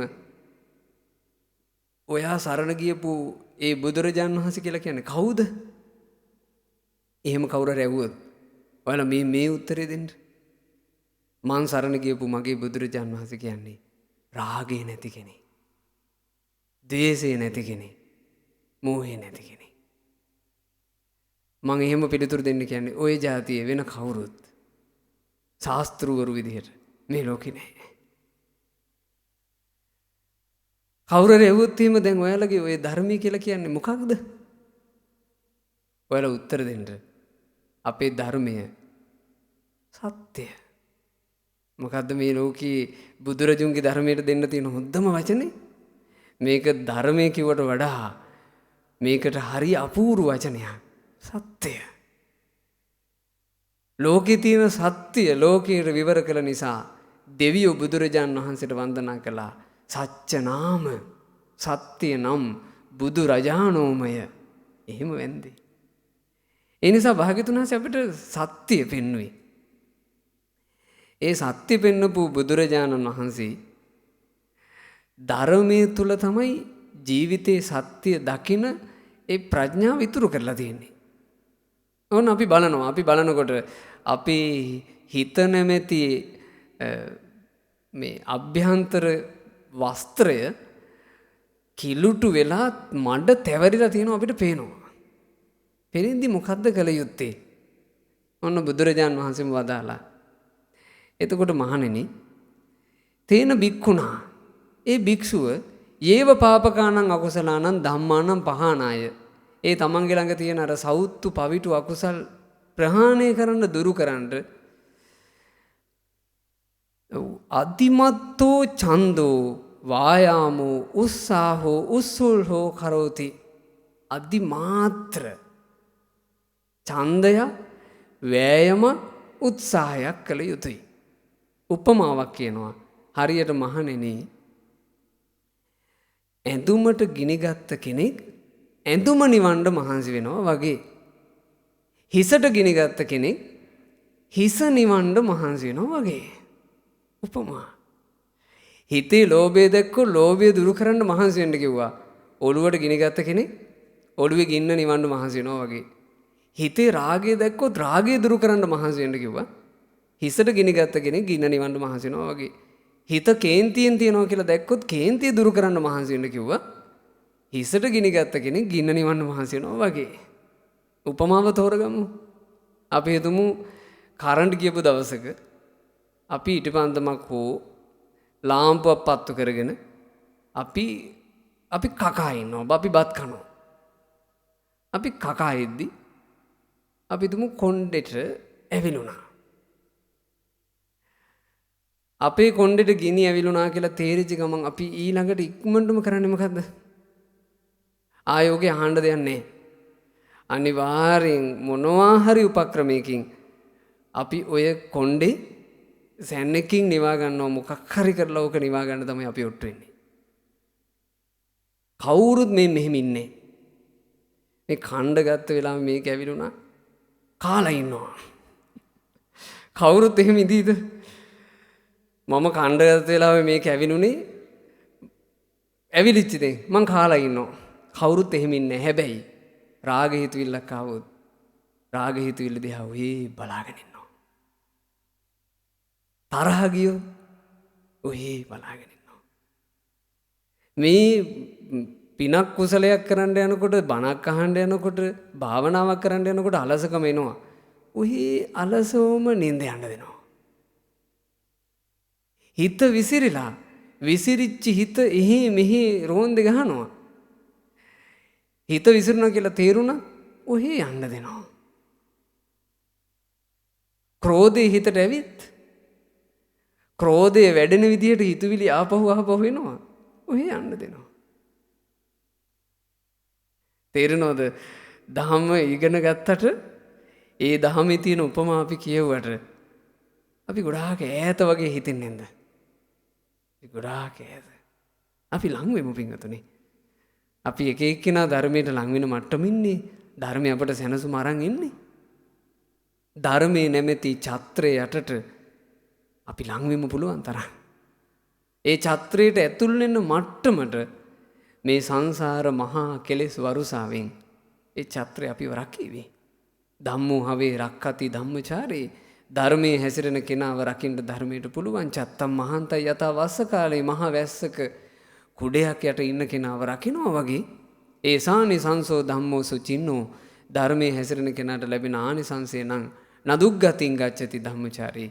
ධර්මයේ හැසිරුණොත් ඒ තැනැත්තා දුගතියක නම් නොයන්නේමය. මනුස්සයාගේ ජීවිතේට ওই රැකවරණේ ඕන. කෙනෙක් අරහත්ත්වයට පත්වීම, අනාගාමී වීම, සකදාගාමී වීම, සෝවාන් වීම ගැන හිතන්න ඕන. මගඵල ලැබීම ගැන හිතන්න ඕන. ධර්මය අහන්න ලැබුණාම මේ මිනිස්සු ගොඩකට හිතෙන්නේ චතුරාර්ය සත්‍ය ඉක්මනට අවබෝධ කරගන්න ඕන, චතුරාර්ය සත්‍ය ඉක්මනට අවබෝධ කරගන්න ඕන කියලා තමයි. ඒක හිතෙන්න ඕන. හැබැයි මං හිතනවා ඊට පෙර මිනිස්සෙකුට තමන් සම්බන්ධයෙන් තියෙන්න ඕන බලවත්ම අදහස තමයි මං දැන් මැරුණොත් මං කොහේ යයිද? ඒ ඥානෙ නැත්තම් මිනිස්සෙක් ඒ මිනිස්සේ හරි මොණයි. මගේ දැන් හුස්ම ගියොත් මට පිළිසරණ හදාගෙනද? ඔයාලා ගැන ප්‍රත්‍යක්ෂ කරලා බලන්න ඕන. මම මේ අහන ප්‍රශ්න ටික පින්වතුන් නිතර ජීවිතේ අහන්න. මම වෙන කිලුට පටල ගන්න නැතුව බුදුරජාණන් වහන්සේ සරණ ගියපු කෙනෙක්ද? ධර්මයේ සරණ ගියපු කෙනෙක්ද? සංඝයා සරණ ගියපු කෙනෙක්ද? මොකද එහෙම අපි තෙරුවන් සරණ ගිහිල්ලා නම් අපිට එතනම පිළිසරණක් තියෙනවා. යේකේචි බුද්ධං සරණං ගතාසි නතේ ගම්මිස්සන්ති අපාය. එයා මැරෙනකොට අපායේ දුගතිය යන්නේ. පහය මානුසං දේහං දේවකායම් පරිපූර්ණසන්ති. මනුෂ්‍ය ජීවිතය හරිද්දී දිව්‍ය කයක රැකවරණයක් තියෙනවා. අපිට රැකවරණයක් එතන තියෙනවානේ. හැබැයි ඒක තමන් තමයි දන්නේ. මමයි දන්නේ මම පිරිසිදුව බුදුරජුන් සරණ ගියාද? ඔයාලා තමයි දන්නේ. ඔයාලා පිරිසිදුව බුදුරජුන් සරණ ගිහින්ද? සීලය ගැන හොඳට හාරලා බලන්න තමන්ගේ සීලය. කිසි සෞත්තුවක් නැතුව හෘද සාක්ෂියට එකඟව මං සිල්වතෙක්ද? ඔයාලා ගැන හොඳට හොයලා බලන්න. නිකන් ජීවිතේ හයියක් තියෙන්න ඕන, විශාරද බව. මං දැන් මැරුණා. මට විශ්වාසයි මං සුගතියි. මේ නුදුර දවසක අපි දන්න කියන කෙනෙක් ආන්තර වුණා අපේ අසපුවට සම්බන්ධ. ඒ මිය පරලෝ යන්න කලින් අපේ ස්වාමීන් වහන්සේලාත් එක්ක කතා කරනකොට කියපු වචනයක් සාංශලා මට කිව්වා. මට හරි සතුටක් ආවා. අපේ ස්වාමීන් වහන්සේ අහලා තිබ්බා මේ දැන් ඒ වෙනකොට පිළිකා රෝගයකින් හිටියේ. ඒ සාංශලා අහලා තිබ්බා දැන් හිතට යම් විශ්වාසයක් තියෙනවද රැකවරණයක් ගැන? එතකොට ඒ උපාසිකාව කියලා තිබ්බා අපේ ස්වාමීන් වහන්සේ මම දෙව්ලොවක ගියේ නැත්තම් ඒක මගේ ගුරු දේවයන්ට කරන අගෞරවය. මං මෙහෙන් හුස්ම අතහරිනකොට මං සුගතිය උපන්නේ නැත්තම් මට ධර්මයේ දීපු මේ උතුම් පුණ්‍ය භූමියට මං කරන අගෞරවය. මං ස්වාමීන් වහන්සේ අනිවාර්යෙන් සුගතියි. ඔයාලා අහලා තියෙනවද කවදාවත් ධනවතුන් ඕක කියනවා? මම මෙච්චර හම්බ කළා අනිවාර්යෙන් සුගතියි. ඔයාලා දැකලා තියෙනවද කවදාවත් විශාල අධ්‍යාපනික මට්ටමකට ජීවිතය අරගත්ත උපාධිධාරී ආදී උගතුන් ඔය අභිමාණයෙන් කතා කරනවා මම මෙච්චර ඉගෙන ගත්ත කෙනෙක් මං අනිවාර්යෙන් සුගතියි. එයාලා බොහෝමයක් කියන්නේ පරලෝ ගැන කතා කරන එක තේරුමක් නෑ. එයාලා ගොඩාක් වෙලාවට කියන්නේ ওই පිම්පව් ඕවා අපරාධ ඒවා කතා කරන්න එපා. එයාලා ගොඩාක් සමාජයට දාන අදහස ඔය මේ කුසල අකුසල ඔය නිරය ඕවා මේවා මිනිස්සු බය කරන්න පහුකාලීනව කරපු දේවල්. ඕවා ඇත්ත නෙමෙයි. ඔය විකාර එපා මිනිසුන්ගේ ජීවිතේට. මම ධර්ම දේශනාවක් කරලා තරුණ පුතෙක් ඇවිත් ඒවා ඒ අදහස් ගත්ත කැම්පස් එක දරුවෙක් එයා. බොහෝ දරුවෝ අහන්න නැති ප්‍රශ්නයක් ඒ කොල්ලා මගෙන් ඇහුවා. මට ඒකට සතුටුයි. එයා මගෙත් එක කිව්වා යෝජනාවක්. අපේ ස්වාමීන් වහන්සේ ඔබ වහන්සේලා වගේ තරුණ ස්වාමීන් වහන්සේලා. මම ඔබ වහන්සේගේ කෙටි දේශනා අහලා තියෙනවා මේ YouTube වල එහෙම තියෙන. හරි වටින දේශනා. ඔබ වහන්සේලා මේ හිත හදාගන්න හැටි කියලා දෙනවා. ඕවර් තින්කින් නැති කරගන්න හැටි කියලා දෙනවා. ස්ට්‍රෙස් නැති කරගන්න හැටි කියලා දෙනවා. මං හරි ආස කළා ඒවට. එදා එයා මගේ දීර්ඝ ධර්ම දේශනාවක් අහලා. ඒ දේශනාවේ අපි තමන්ගේ මෙලෝ පරලෝ රැකවරණේ හදාගන්න හැටි විස්තර කරනවා. ඒක අහන් ඉඳලා මිනිහට චුට්ටක් අවුල් ගිහින්. මගෙත් එක්ක ඇවිත් කියනවා ස්වාමීන් වහන්සේ ඔබ වහන්සේ වගේ තරුණ ස්වාමීන් වහන්සේලාවත් දැන් ওই පරලෝ ගැන කියන එක නවත්තන්න. නිරය මේ අපාය ඕවා මේවා ඕනේ අපේ සාන්නහස. ඔය පිම්පව් ඔය කතා ඕනේ මොකද ස්වාමීන් වහන්සේ ඕවා නූතන යුගයට ගැලපෙන්නේ. ස්වාමීන් වහන්සේ ඔබ වහන්සේලා කියලා දෙන්න බිරිඳත් එක්ක සමගියෙන් යුග ජීවිතය ගත කරන හැටි. රැකියා කරන ස්ථානයේ මානසික වෙහෙසක් නැතුව රස්සාව කරගෙන යන හැටි. එකට ඉන්න මිනිස්සුත් එක්ක වාද ભેද නැතුව සමගියෙන් ඉන්න හැටි. ඔන්න ඕවා කියලා දෙන්නකෝ අපට. මේ ජීවිතේ හදාගන්න ටික. එතකොට මං ඒ දරුවට දැන් එයා ඒ තර්ක කරලා කියන දේ නේකනේ. මං ඒ දරුවට කිව්වා හරි පුතේ මට කියන්න. මං ඔයාට ওই ටික කියලා දෙන්නම්. ඊට කලින් මං ඔයාගෙන් ප්‍රශ්නයක් අහනවා. ඔයා මට ඒකට උත්තර දීලා ඉන්න. ඔයාගේ මෙලොව ජීවිතේ කොච්චර දිගද? මං ඇහුවා. ඔයා විවාහ වෙන බිරිඳත් එක්ක සමගියෙන් කරන රස්සාවත් සතුටින් කරගෙන මිනිසුත් එක්ක වාද ભેද නැතුව තව කොච්චර කල් මේ ලෝකේ ජීවත් වෙනවද? මං ආන් ඒ ටිකට ප්ලෑන් කරලා කියලා දෙන්නම්. ඉන්න කාලේ කියන්නකෝ මට. ඒ දරුව ගොළු වුණා. ඊළඟ වචනයට ආවේ නෑ. අර මූණේ තිබුච්ච ආලෝකේ නැතුව ගියා. මට ඕනුනේ දරුවට ඒක තේරුම් කරන්න. මොකද යාගේ පරලොව ගමන ඈතකට දාලා. දාගන්න පුළුවන් නම් මාත් දාගන්නවා. දාගන්න බෑනේ මේක. කවුද දන්නේ? මම තව ජීවත් වෙන්නේ පැයයි නම්. මගේ පරලොවට මං තව පැයකින් ලැහැත් වෙන්න ඕන. මට තව තියෙන්නේ දවසයි නම්. මගේ පරලොවට මං තව දවසක් ඇතුළේ ලැහැත් වෙලා ඉන්න ඕන. ඒක මට විතරක් අදාළ කතාවක් නෙමෙයි. මේ ඔයාලටත් ඒක එහෙමමයි. ඒ නිසා පින්වතුනි ඉක්මනට හදන්න මං දැන් මරුණත් සුගතියේ කියලා Tamanට විශාරදව දැනෙන අයියා. ඒක තමයි පළවෙනි දේ. ඒක හදාගත්ත තැන ඉඳලා අපි උත්සාහ කරමු මේ ජීවිතය ඇතුළෙම සෝවාන් වෙන්න. මේ ජීවිතය ඇතුළෙම සෝවාන් වෙන්න හිතන කෙනා ඊට කලින් යම් විශාරද භාවයක ඉන්න ඕන. මං දැන් මැරුණා අනිවාර්යෙන් සුගතිය. මොකද අපි සෝවාන් වෙන්න අදහස් හිත පුරවාගෙන හිටියත් සෝවාන් වෙන්න කලින් අපි මැරෙන්න පුළුවන්. මේ ජීවිතේම මුළුමනින්ම නිවන් දකින්න අදහස් අපිට තිබ්බත් ඒ ඔක්කොම කරගන්න කලින් අපි මැරෙන්න පුළුවන්. එතකොට අපි රැකුන්නේ නැත්තම්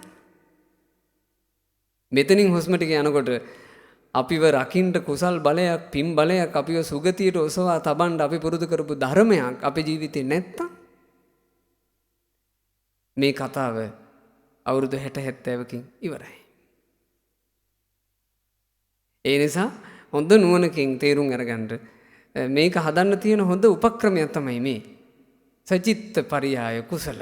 තමන්ගේ හිත දෙහා තමන් හැරි නිතර බැලීම. හිත ඇතුලේ දෝෂ දැක්කොත් එහෙම ඔළුවට ගිනිගත්ත කෙනෙක් ඒ ගින්න නිවන්න මහන්සි වෙනවා වගේ ඒක දුරු කරගන්න මහන්සි වෙන්න. ඉතින් ওই දක්ෂතාවය හදන්න කල්යයි. නමුත් කල් ගිහින් හරි ටික ඔළුවට ගෙනගත්ත කෙනෙක් ගින්න නිවන්න මහන්සි වෙනවා වගේ හිතට එන අකුසලේ දුරු කරන්න මහන්සි වෙන්න. පින්වතුන්ට ඒ උදෙසා වාසනාව ලැබේවා. ඊළඟට බුදුරජාණන් වහන්සේ දේශනා කළා මහණෙනි යම්කිසි භික්ෂුවක් බලනවා තමන්ගේ හිත දිහා. බලද්දී එයාට පේනවා මෙහෙම.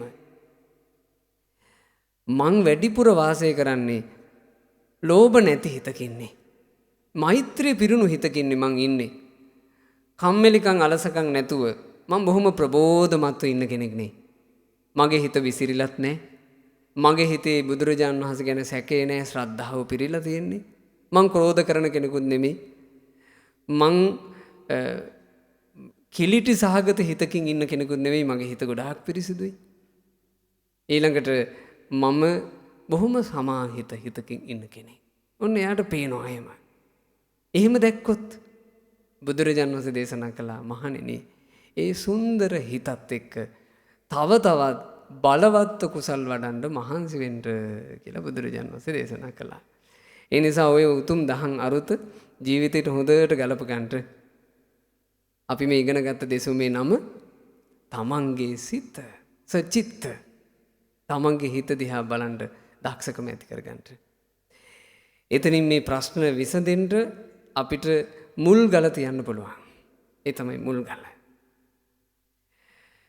මේ සම්බුද්ධ රාජ්‍යයේ පිළිසරණක් ලබනවා කියන උවමනාව නම් අපිට තියෙන්නේ මුල් ගල සචිත්ත පරියාය කුසල තමන්ගේ හිත බලන්න පටන් ගැනීම. මං පිරිසිදුව තෙරුවන් සරණ ගියපු කෙනෙක්ද? තමන් දිහා බැලිය යුතුයි. මං සිල්වතෙක් විදිහට පෙනී හිටින චරිතයක්ද සිල්වතෙක්ද? තමන් දිහා බැලිය යුතුයි. මං දානාදී පින්කම් ඇත්තටම ගොඩක් උනන්දුවෙන් කරගන්න කෙනෙක්ද? තමන් දිහා බැලිය යුතුයි. මං මව්පියන්ගේ ගුණ අඳුනගත්ත කෙලෙහි ගුණ පිරිච්ච මිනිසෙක්ද? තමන් අඳුනගත යුතුයි. යම් මිනිස්සුયો මිය ගියාට පස්සේ සුගතියක යනවා නම් සුගතියක යන්න සුදුසු ජීවිතයක් ඇත්තටම මට තියෙන්නේ. තමන් දෙස බැලිය යුතුයි. තමන් දිහා බලන්න පටන් ගැනීම තමයි මේකේ මුල් ගල.